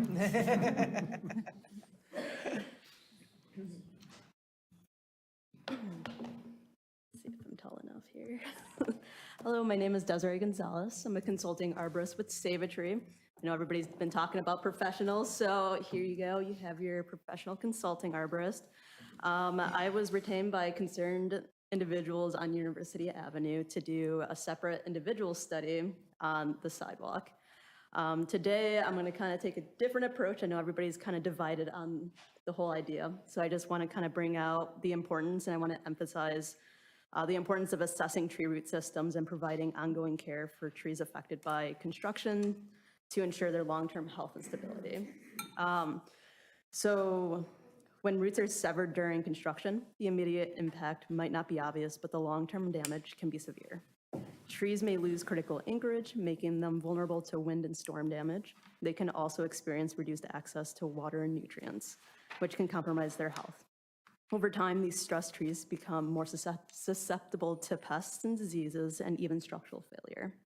The real concern here is that the decline often happens slowly, sometimes taking years before noticeable signs appear.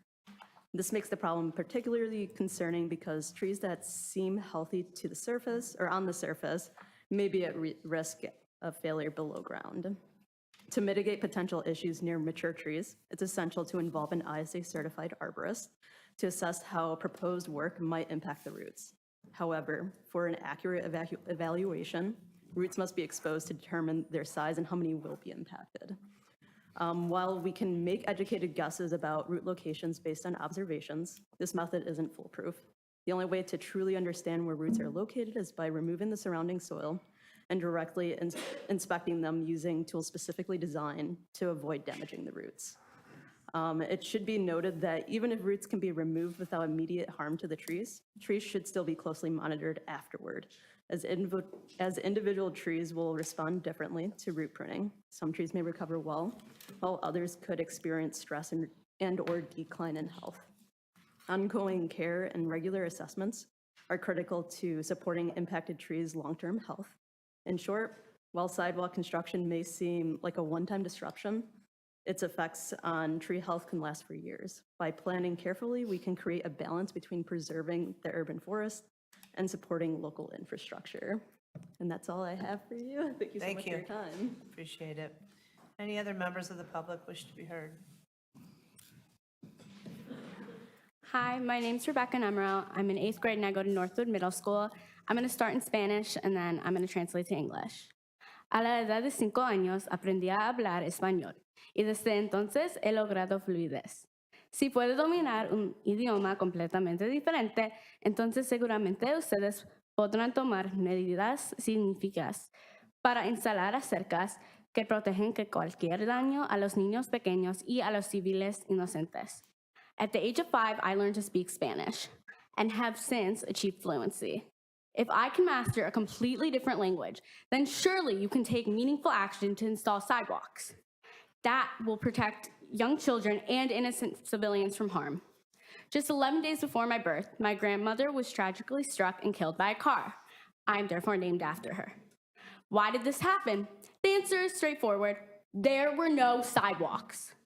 In 5 years, I will have the opportunity to vote and affect change. While public speaking is not my usual practice, I'm compelled to address the vital issue that resonates deeply inside me. Many of you in this room are adults. As a teenager, I firsthand experienced navigating my own neighborhood to avoid accidents. For example, I was walking across the street and a car zooms past me. I was walking with my dog. I had to pick her up so she didn't get hit, and I'd avoid getting hit myself. This is an issue that should concern all of us. I've witnessed near misses involving my neighbors, pedestrians walking their dogs, and children playing. Imagine if it were your loved one walking along University Avenue and getting struck by a vehicle simply because there are no sidewalks. I leave you with this thought.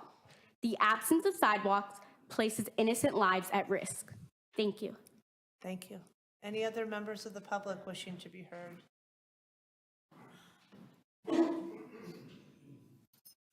Hi, Jonathan Epstein. I unfortunately didn't prepare any remarks, but I did want to address a couple of things. One, that Commissioner Stone actually addressed. People have raised the issue of, people moving to the street knowing there are no sidewalks.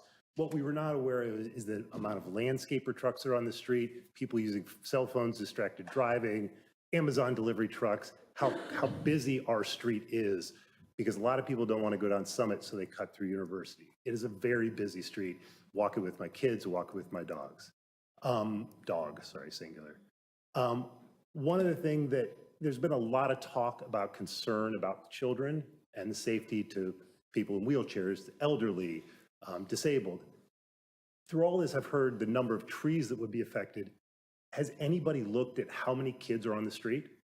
How many go to Northwoods? How many go to Wayne Thomas? How many go to, how many waiting for buses, waiting for school camp? None of that. Everybody talks about the safety of the kids. I haven't heard a single study about how many people are on the street that actually would be affected. And lastly, to the point about dividing the community, I could not agree more. I think it's perfectly fine to have different viewpoints, and I don't hold any animosity to people, whether they're for or against it. But I will tell you, my first experience with this issue was attending a meeting when Rebecca was, I don't know, how old, 6, 7? She was 6. She was patiently waiting to speak her mind. Constantly people who were against the sidewalk were speaking over her, shouting her down, not giving her an opportunity to speak. We can't have that. If we're going to be a community, whether you're for or against the sidewalks, we've got to live together. And so I would just ask for that. Thank you. Any other members of the public wishing to be heard?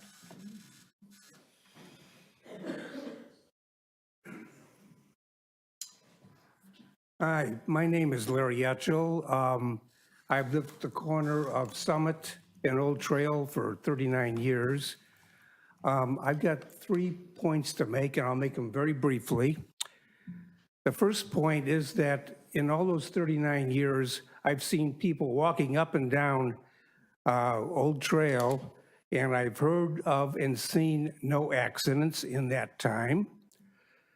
My second point is that I don't know how much this project would cost, but whatever it might be, I think that as a Highland Park taxpayer, I would like to see that money spent elsewhere.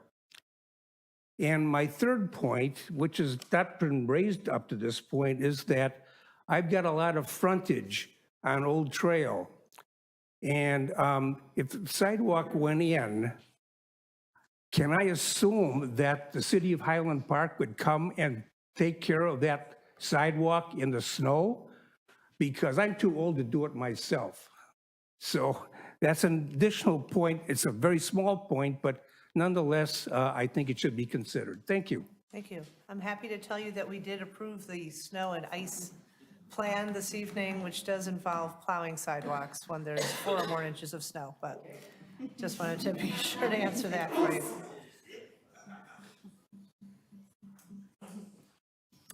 Hello, I'm Clara Stuparts. I live very close to Larry. This plan that TAG keeps pushing through and keeps saying that we are not going to flood, the Yorba group keeps telling, we flooded again in June. We had 7 inches of rain, and I'm concerned about all of you who live up the street too, because people flooded up the street as well. So when you're looking at this kind of a project, please look at the stormwater management. We do live in the Skokie River watershed. All of us flood from Lake Forest to Waukegan. Waukegan just had an ABC News come and show how planting more trees and conserving the trees is our best defense against climate change. And I think we sent you that little video clip because it's important to pretend not that this is going to go away, because water damage is coming. It comes fast. Water is does not discriminate whose basement it goes into, whether you like sidewalks or not. It's going to happen. Now, the proposal that this last one is really just really disappointing to me, because I've lived there for 25 years and I've planted 3/4 of those trees because the city never came back and replaced the trees that I had. It takes a long time to get the city to do things because there's different priorities. It's not anybody's fault. I understand the easement is the property owner's business to take care of. So, and I learned that from City Manager Lamarty and Mayor Pierce in so many ways. When we flooded, and it was 40% of the houses that we checked out. Now, we flooded again in June. We got 7 inches of water outside, 2 inches of water inside. 4 of my neighbors all around us got water. So I want you to pay attention to that. The trees are the best answer to mitigating the water. That's, Waukegan is showing us that. And yeah, you know what, I get the kids' things too. I raised 4 in this neighborhood. Mine love not having a sidewalk, and they walk in the grass and they'd cut through everybody's neighborhood, and it was lovely. So if you want your children to cut through my grass, please, you're invited to come. Thank you. Any other members of the public who want to be heard?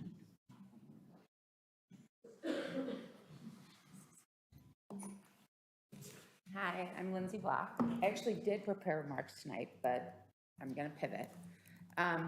So it's not about speed, in my opinion.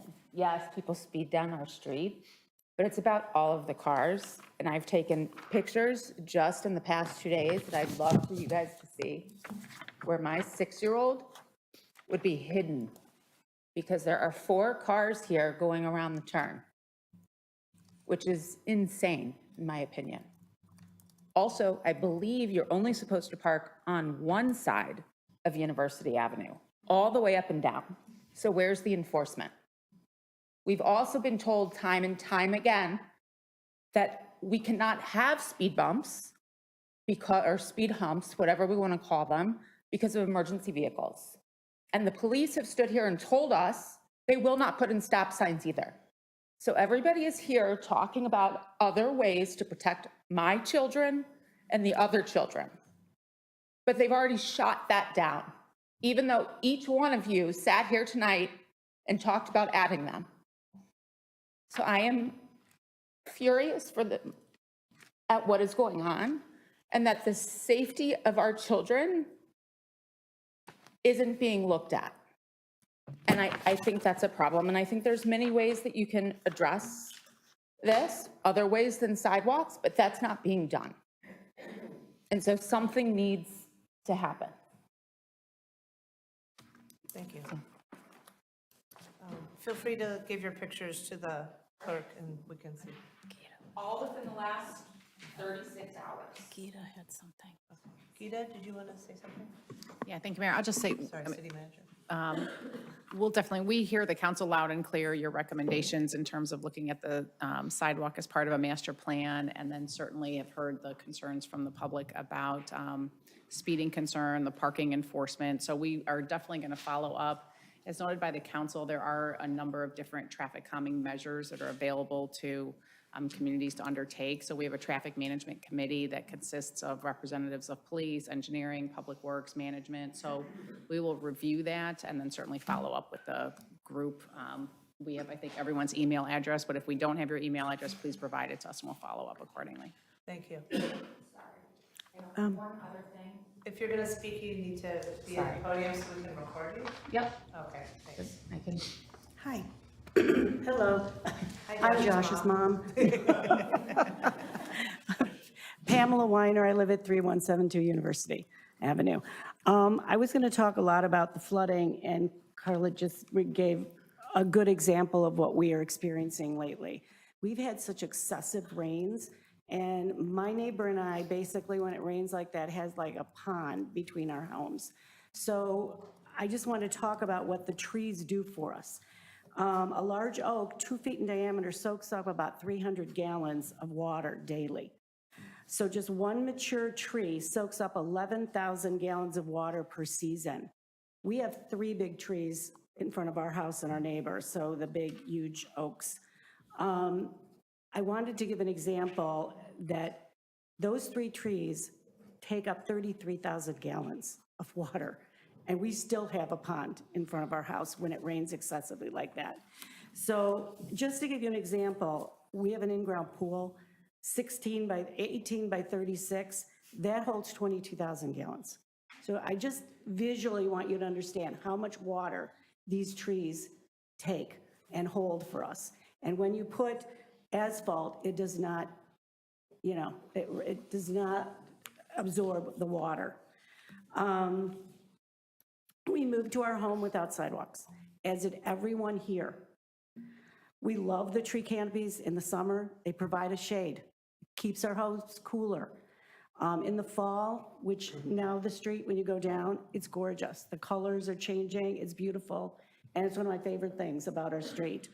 And in the winter, when the branches are touched with snow, I love this. I mean, I moved here for those reasons. I think you need to think about your home value. And when you live on a street with mature trees, you add 15% value to your home. Let's say you have a $700,000 home. Do the math. That's $100,000 increase on your home value. If you live in an area where all the trees are down, it makes a difference, and that makes a difference to me. I know that you, as council members, have listened to what we all have sent you. Numerous letters, numerous emails. I just appreciate that you have listened, and I know it's an emotional issue for all of us. We love the children on our street. We have gotten, the best thing about this is we've really gotten to know all our neighbors, and there's some great people on our street, and that's the positive of what's happened. But I just don't think there should be any fear for the young children. I think people walk on the street, we walk our dogs down the street all the time. Car comes, everybody slows down. I slow down when I see somebody else, and yes, there's an occasional, landscape truck. Somebody did the driveways down by you guys, so there was a lot of trucks the other day. But yeah, I think we can work together, and I appreciate your concern. Thank you. Any other members of the public wishing to be heard?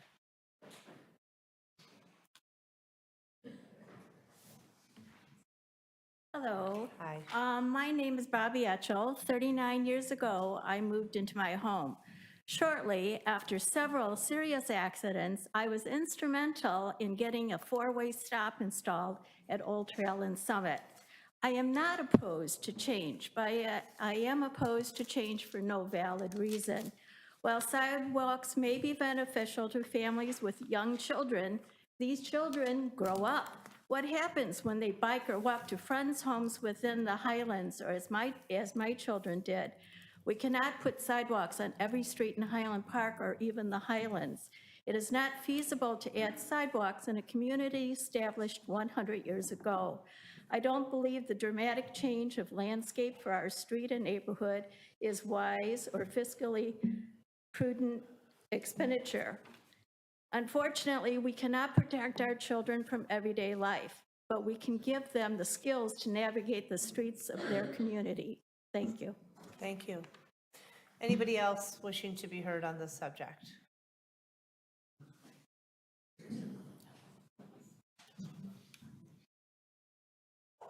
Good evening. My name's Robert Feldman. I've at 3163 University since 1988. I think that I think connectivity and walkability in neighborhoods is really important. When I looked at the map, I think it's a better way to spend our money is to extend Summit and extend Kren so that it connects. Making University and not doing those two doesn't make too much sense. The other thing for safety, I think that on all the other streets that cross Hill, when I think of Summit and I think of Dado, there's stop signs. But there isn't one in University, and I don't really understand that. Also, the third thing I want to say is that with all the landscape trucks always parked on the wrong side of the street, I'm not sure if it's a lack of knowledge, because there aren't many signs there saying parking only on the other side, or what. So I think of enforcement and a few extra signs might be helpful. Thank you. Thank you. Anybody else wishing to be heard on this subject from the public? David Kenneth, University Avenue. I came here this evening with a number of discussion points. One as far as the easement and the property on the slope that would have to be significantly altered and changed. On the cost, last time I disagreed with Dwayne and Suarba in terms of the count of the trees. I still do. I disagree with Ron and what speed bumps, why speed bumps can't be put in, why stop signs can't be put on because of the ambulances. I lived all over the place without sidewalks, with sidewalks, and what can be done in speed mitigation. Our neighborhood is not going to be divided over sidewalks or non-sidewalks. Sidewalks, whether we have them or don't have them, is not the cause of safety issues. It's the people that are driving on the street. It's the people that are walking on the street. It's the people that need to be attentive to what we have and our valued assets and our people. My neighbors who do know me, I'll still loan them my tools if I need it. I'll still help them cut their lawn if they need it. I'll still use my chainsaw and help them if they need it. That's not going to change because that's who I am. I'm also going to slow down, as I have. And I tell people to slow down as well. But there are a lot of other facts, and I do appreciate the councilmen and women who have walked down the street, and whether they have a tape measure or don't have a tape measure, there would be significant number of trees lost. That's not necessarily the issue. The issue is, let's find a way, if there is a perceived safety issue. I've seen people walk up and down the entire length of University. If they're perceived safety in that and they're afraid of it, then take that immediate left and go up to Summit or go up to one of the other streets that do have a sidewalk. But we have a good neighborhood, we have good people, and everyone's going to disagree. But we can solve the problems, but, that's all I have to say. Thank you. Thank you. Anybody else wishing to be heard?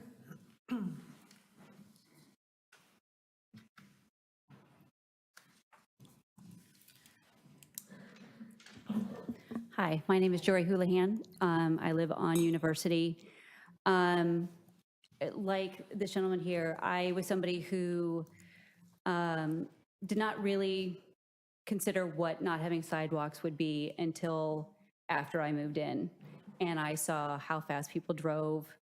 I had somebody flip me off while I was walking my then 7-year-old to school because I was too far in the street, even though I was right next to the curb, but I had him on the curb or on the grass. I've been honked at because I dared to slow down to pull into my own driveway. People speed a lot, and with the pictures that you will see with the landscaping trucks and all of that, something does have to be done. Like, there's no question about it. I used to work in real estate, and I will tell you 9 out of every 10 families that I worked with, when I said there were no sidewalks, said, no, thank you, we want sidewalks. So it does impact, but I guess it really depends on what you're looking for. And I walk my dog in Lake Forest because that is the closest sidewalk to me. And I love it because I don't have to constantly watch my back to see if a car is coming because I can't see it or I can't hear it. I have an electric car. I know how quiet they are. I would like to walk in my own neighborhood. You know what I mean? And I just feel like, I don't know, I'm just really disappointed because I feel like the safety of kids in particular is coming second to trees. And I love trees, and I love that this city takes trees as seriously as they do. I really do appreciate that. But things change, and yes, the neighborhood was built without sidewalks, and somebody said, well, if they thought of it when they built it, then, you know, whatever. Well, if they thought of cell phones back then, but we still use cell phones now, people say, well, I've never seen an accident. Well, we never had a mass shooting until we did. And I am tired of what feels like the really loud voices winning and the least of us not being heard. So anyway, I'm disappointed. Thank you. Any other members of the public wishing to be heard?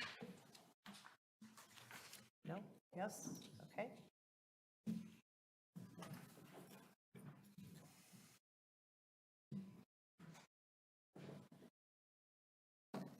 Hello. Hi, Council. Hi, Mayor. I'm Jessica Hector Sue. I'm the chair of the Transportation Advisory Group here in Highland Park, and I just wanted to stand before you and share a few thoughts. So it actually was about a year ago that I was here congratulating you on passing the Complete Streets policy, and you'll recall that that policy really talks about making roads safer for all users, as we've been talking about tonight, including people who walk, people who bike, people who are in wheelchairs, and really thinking about that. So that really is a progressive policy. So I want to congratulate you again on having that and on working to implement it. And we as TAG have been working to implement it over the last year. We have reviewed the capital improvement plan to look at sidewalk projects that might be prioritized and areas where we could add sidewalks. We also have been talking about bike shelter installations throughout the city and where those might go. We also talked about the recent, the transit study that's underway right now. So, excuse me, we've been really working to implement it. And we did also talk about the University Avenue project, and we looked at it in July, as you heard about earlier and you saw in your memo. And we made some suggestions that really improved it and reduced tree impacts. We also talked about it again in September. And in September, we did actually ask for some additional information. We asked for more information about all the residents, because it's really hard to tell whether the loudest voices are really the ones that are representative of everyone, or really if there are more voices out there. So we asked for that. We asked for a little bit more information about how this stacks up under relative to other priorities of the city, as you've been talking about yourselves. And we also talked about additional information about the trade-offs, because you've all been talking about the trade-offs. So we did not take a vote, so I won't represent any kind of TAG view on the subject, but I do want to encourage you to act today and always in accordance with this Complete Streets policy that you've adopted, because really it does take active change to make that happen, and it's not going to be easy. And I know you've had several projects come before you in the last few years. We saw Green Bay Road, we saw Cary Road, we've seen this road now, where it really has created a lot of controversy among the community. And to me, that's a sign that you don't have full support of the community behind you in this policy. And so I think we really need to reflect on our processes, and we need to reflect on how we're bringing these projects forward. And rather than bringing projects forward with a predetermined outcome, I think we really need to engage with communities much earlier. I think in project, it's always, hindsight is always, when you think you know what you would do. But looking back on these projects, I think we really should ask people early on, how do we improve the safety of this roadway, and get ideas out from the public before we get to the solution, because then I think we can really work toward change together. So I'm hoping that in the future, TAG would be happy to work with you on prioritizing projects for the city. That's what we do, so happy to work on that, but I hope that you'll think about this going forward more. Thank you for your time. Great comments, thank you. Any other members of the public that want to be heard this evening before we move forward?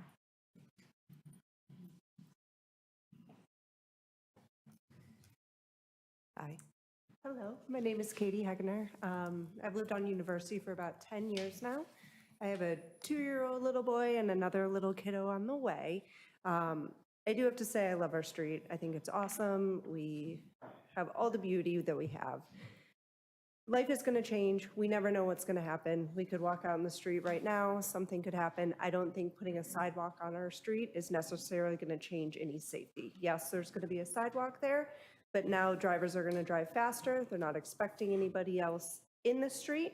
A ball could fly out and a kid could go run after it. A sidewalk isn't going to fix that problem. We're outside playing all the time.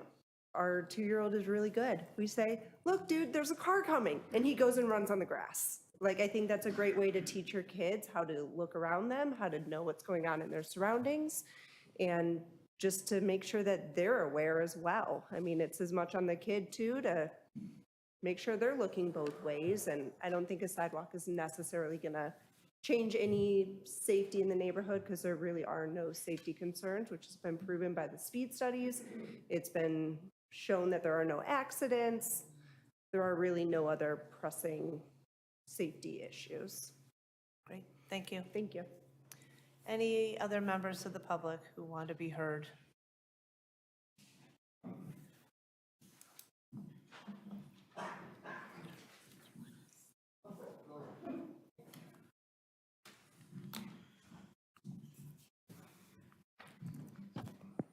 I'm Marla Portman. Why University Avenue? It's in Move HP, but why? We wondered why our street has continued to be targeted for a sidewalk. First, we were told it was to promote connectivity. However, we are already very close to 2 sidewalks, one on Summit, which coincidentally is a designated bike path, and the other sidewalk is on Old Elm. There are many trees in the Highlands farther away from sidewalks, but only our street continues to be targeted. Next, we were told it was for safety reasons. 2 speed studies have shown that our street is the same as most streets in Highland Park. I can't account for how people feel, but objective data and the opinion expressed by Police Officer Brian Soldano indicates there is no safety issue. Check safety off the list. Then we were told it was to increase non-motorized vehicles. That word is being used to avoid saying bicycles. That was the first clue as to why University Avenue was targeted. Next, we saw a YouTube video from Go Green, Illinois, explaining how our city changed the sidewalk ordinance at a time when no one would know. This was done to strengthen the agenda for bicycling. This speaker also stated that the concern by citizens about the loss of trees was not an environmental issue and was crazy. So much for the green and Go Green.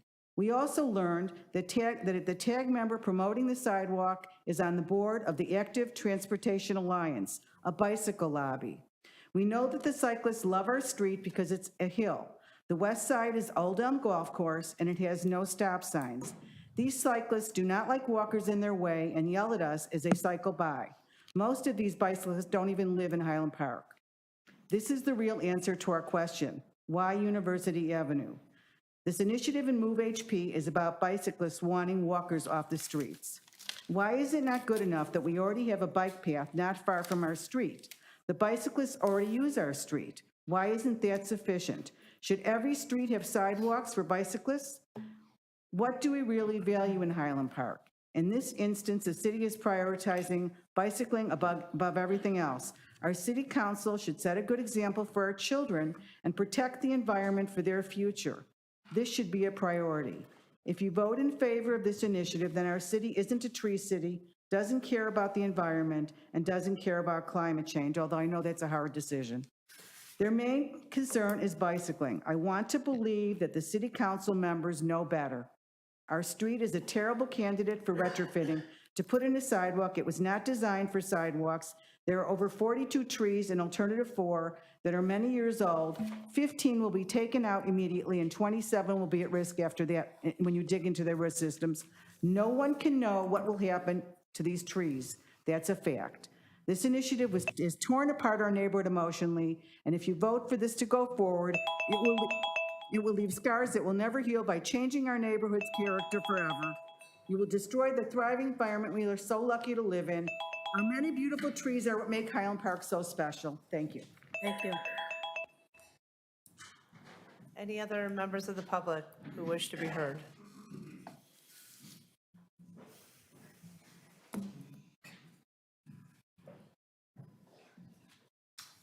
My name is Tom Hiller. I live at 818 Hill Street. I can delete most of this because there's so many comments that have been made. But we moved here a little over 2 years ago, and we're attracted to the rural-like nature of the street. So we were very surprised when it's actually a much more scarce resource across the entire Chicago metro to find that. The attention that's actually provided to University is somewhat baffling. There's 3 other routes that go north to south. They all have stop signs. We don't hear complaints from those streets.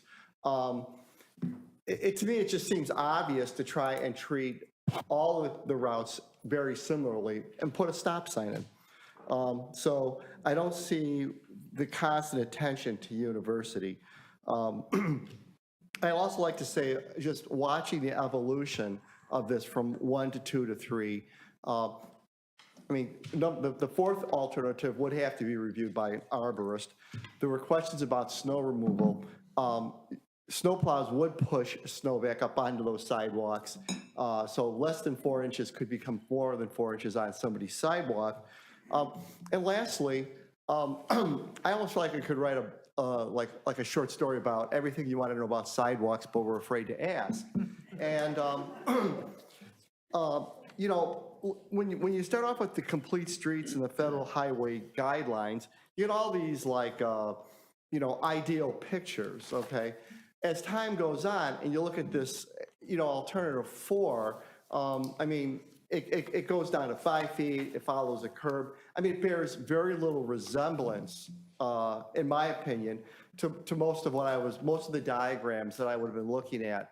Also, that sidewalk, hypothetical sidewalk alternative 4, I mean, anybody would look at that and say that that is second class and subpar to the sidewalk 1/10 of a mile away on Kren and Summit. So it's sort of like painting, it's like, I mean, partially it's like starting off with a very idealistic view in a geometry that it simply cannot easily accommodate, and you just end up at a dead end. Thank you. Thank you. Any other members of the public who wish to be heard?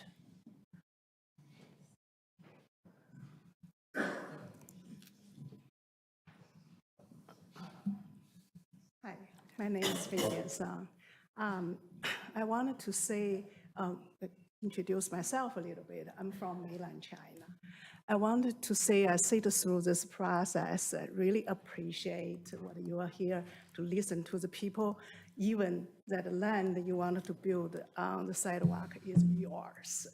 I cannot imagine in mainland China, the government will ask what the people like.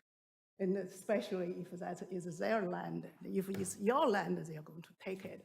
So I really appreciate you listen to the people's opinion. Doesn't matter on which side it is, against or for. And I grew up in China and I grew up in a shared road.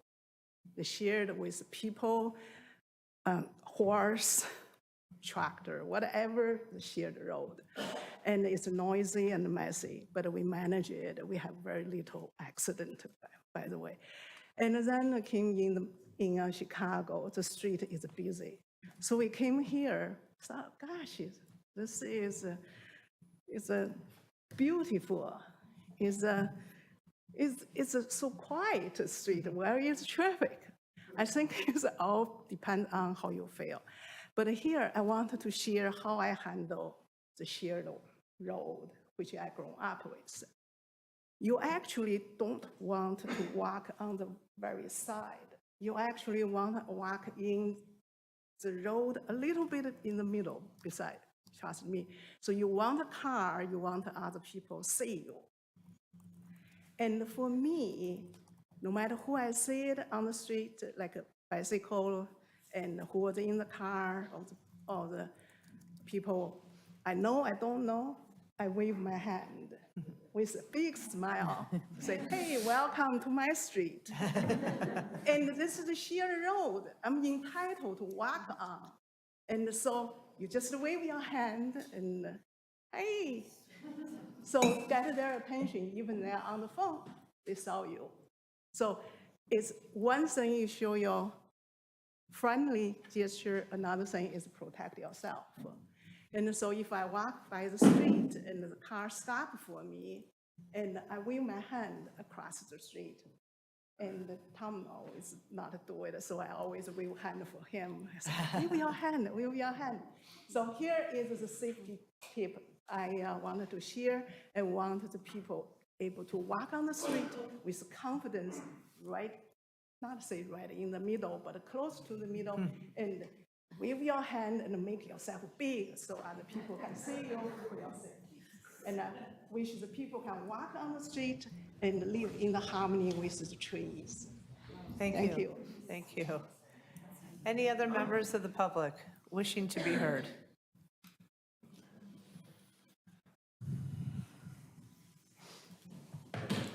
Good evening, Mark Portman. I've got a 3-minute speech. I'm not going to give it. I'm pivoting. I'm just going to make a few quick comments. First of all, I have no response to any ridiculous suggestion that anyone who is against sidewalks doesn't care about their children or their grandchildren. That's preposterous. Number two, you folks are actually here tonight to discuss a policy and debate that policy. But I believe that there are good policies and there are bad policies. I believe any policy which conflicts with other policies within your community, within our community, such as HP's tree preservation ordinance, is a bad policy. I believe that any policy which creates winners and losers is a bad policy. I believe that any policy which results in the inevitable clash between neighbors is a bad policy. And if a policy proposes to give something to certain residents while taking something away from other residents, I believe that's a bad policy. I ended my speech by saying, before I had any reason to have a clear understanding of what you felt about university, I said, I want to believe that each of you, the 7 members who will vote on this matter, has the capacity to do good things for our community. And I was only going to ask you to prove me right and confirm my faith in each of you by voting against this misguided proposal and ending this nightmare tonight. Thank you. Thank you. Any other members of the public wishing to be heard?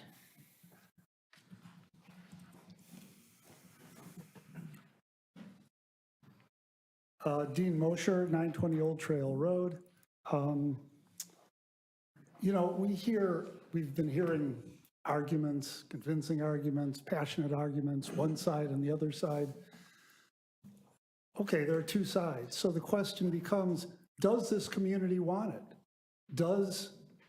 Is there support? Is there the full support of the community for this? Clearly there is not. And I really resonated with what Mr. Tapia said, which is, you know, if you're going to turn a neighborhood upside down by chopping down trees and changing the character of the neighborhood, you need not only a majority, you need a supermajority. You need the full support of the neighborhood.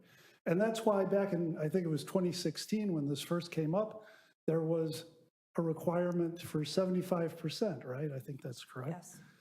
And obviously that was not met. So then the bar was lowered to 51%. That wasn't met. This last time, a survey was sent out.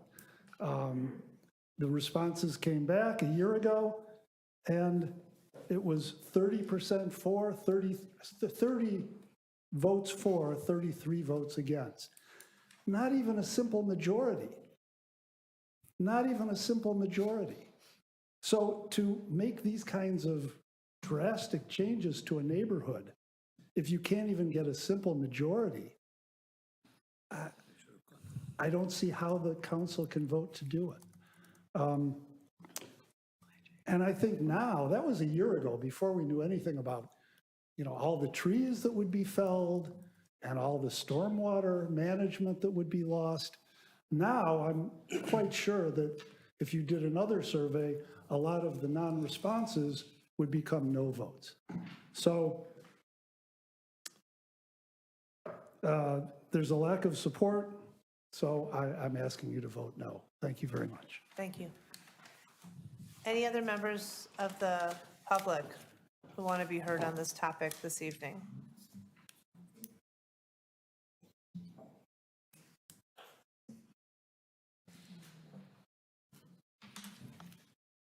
Hi, my name is Laura Levine, and I live on University. I've heard, this is my first time coming to a meeting like this, and I've heard both sides of this situation. I'm new in the neighborhood. I have a dog. I walk my dog. I see children play. One thing that I saw in this neighborhood when I first moved in were these children at play signs. And I don't see them all the time, but I do see them on certain lawns. While we're listening and discussing this and people upset, people who have children, I work at the Montessori. I care for children, okay? But I also care for my property, and I care for trees. I have a beautiful, if you guys go by my house, I have this beautiful oak tree that just turns beautiful colors, okay? And I know people that walk by see it because they tell me. I see them taking pictures of my tree. I care for both sides. And if you really, I don't like to hear that we're going to hurt people or hate people. I moved to this neighborhood because it's beautiful and people are nice. I come from Texas. People are not nice in Texas. Okay? Highland Park is a beautiful community. It's a beautiful town. I raised my son in this town. My husband's from this town. I'm not. And to hear you guys all come and say that because we're not gonna put a sidewalk or people are against the sidewalk on this street and we're gonna hate each other, I don't like that. So I'm sitting at my chair, I'm on Amazon looking for these signs. Slow down, children at play, dogs at play. Why don't we put these on our lawns? No, if we make a stand and you put them, the city, they have them on post. You can put them on a post, put a few down the street. That would help our street. But hating people and not talking to our neighbors, I don't like that. I have a neighbor that I love my neighbors. I love them. They help me out when I need their help. I don't want to hear the friction. I walk down that street. I don't want to have to think that somebody doesn't like me because I'm for or against a sidewalk. That is not safe. That's not what we're about on University. So buy a sign. Thank you. Any other members of the public who wish to be heard this evening, who we haven't heard from? I kind of feel like we're kind of going row by row at this point. Anyone? Going once, going twice? Thank you, thank you, thank you. Thank you all for your care, your compassion, your concern. I also want to apologize. I want to apologize that this has dragged on so long, that so many of your evenings have been taken up by this conversation, that so many of your days and your walks and your time together have been taken up, your emails, the research that you've done. It should have never dragged on this long, and I truly apologize from the bottom of my heart for what we've put the neighborhood through. So many folks mentioned, I started writing names and I thought, well, I'm going to be listing everybody. There are no winners, there are no losers in this conversation. Can we agree to that? There's so much common ground in this room. Everybody cares about children. Everybody cares about public safety. Everybody cares about trees, and I'm sorry that there's flooding, and we're going to talk about that as well. But at the end of the day, this is about our community. This is about our neighborhood. I kind of feel like I live on University because, like everybody else here, I think I've been by at least 7 times. I haven't rung any doorbells, but, you know, and getting to know so many of you who have come out this evening. I specifically want to highlight Ellie and Rebecca for your voices and for being so brave and for coming out and sharing your position. Keep it up. Don't let anybody get you down, and even if they disagree with you, it's only because they're emotional, it's not personal. And so keep going, absolutely. We do need to, I also wanted to mention stop signs. So the city manager is not gonna like me for this. I got started literally getting a stop sign for my neighborhood. Annette Street got the stop sign because her neighbors were practically running me down every time I walked my kids to Braeside School. There are two people who still yell at me. It's been 24 years, but stop signs, if that's something that you want to pursue, we can talk about that. Now, Gita will tell you, city manager will tell you that they're not meeting the warrants, but to Mr. Belden's point, there are stop signs on parallel streets, and so maybe that's something that we need to look at. I am assured that we're going to be looking at enforcement of parking on one side and not the other. Happy to hear from you about slowing down people if that will be impactful. I'm not going to sell speed bumps because I'll never be able to sit up here again. But thank you for your thoughtfulness and for your patience with this process. The way things work up here is we take action in the affirmative. So I'm going to ask for a motion, don't die. I'm going to ask for a motion to approve moving forward with the sidewalk. We'll see what happens. I can hazard a guess. I'm seeking that motion right now from this group for item 9 to approve moving forward with the sidewalk on University. Do I have that motion? So moved. Is there a second? Second. So we have a motion and a second, and we'll take that vote. Will the clerk please call the vote? Councilmember Bruckman? Nay. Councilmember Ross? Nay. Councilmember Tapia? No. Councilmember Littlewer? No. Councilmember Stone? Aye. Councilmember Bloomberg? Aye. Mayor Rotering? No. So the motion is shot down, basically, with a 5-2 vote. I'm now seeking a motion to deny approval of a sidewalk on University. Do I have that motion? So moved. Is there a second? Second. Thank you. Will the clerk please call the vote? Councilmember Bruckman? Aye. Councilmember Ross? Aye. Councilmember Tapia? Aye. Councilmember Littlewer? Aye. Councilmember Stone? No. Councilmember Bloomberg? No. Mayor Rotering? Aye. With 5 ayes and 2 nays, the approval of the sidewalk is denied. And with that, I ask all of you, I beg all of you, love each other, be kind to each other, give out great candy on Halloween, and drive slowly so that the trick-or-treaters can be safe. And thank you again for coming by and all of your time on this. Thank you. Can I move to adjourn? We do. Motion to, move to adjourn. Second. All those in favor of adjourning? Aye. Thank you. Megan? I think she saw who made the motion. Okay. Tony?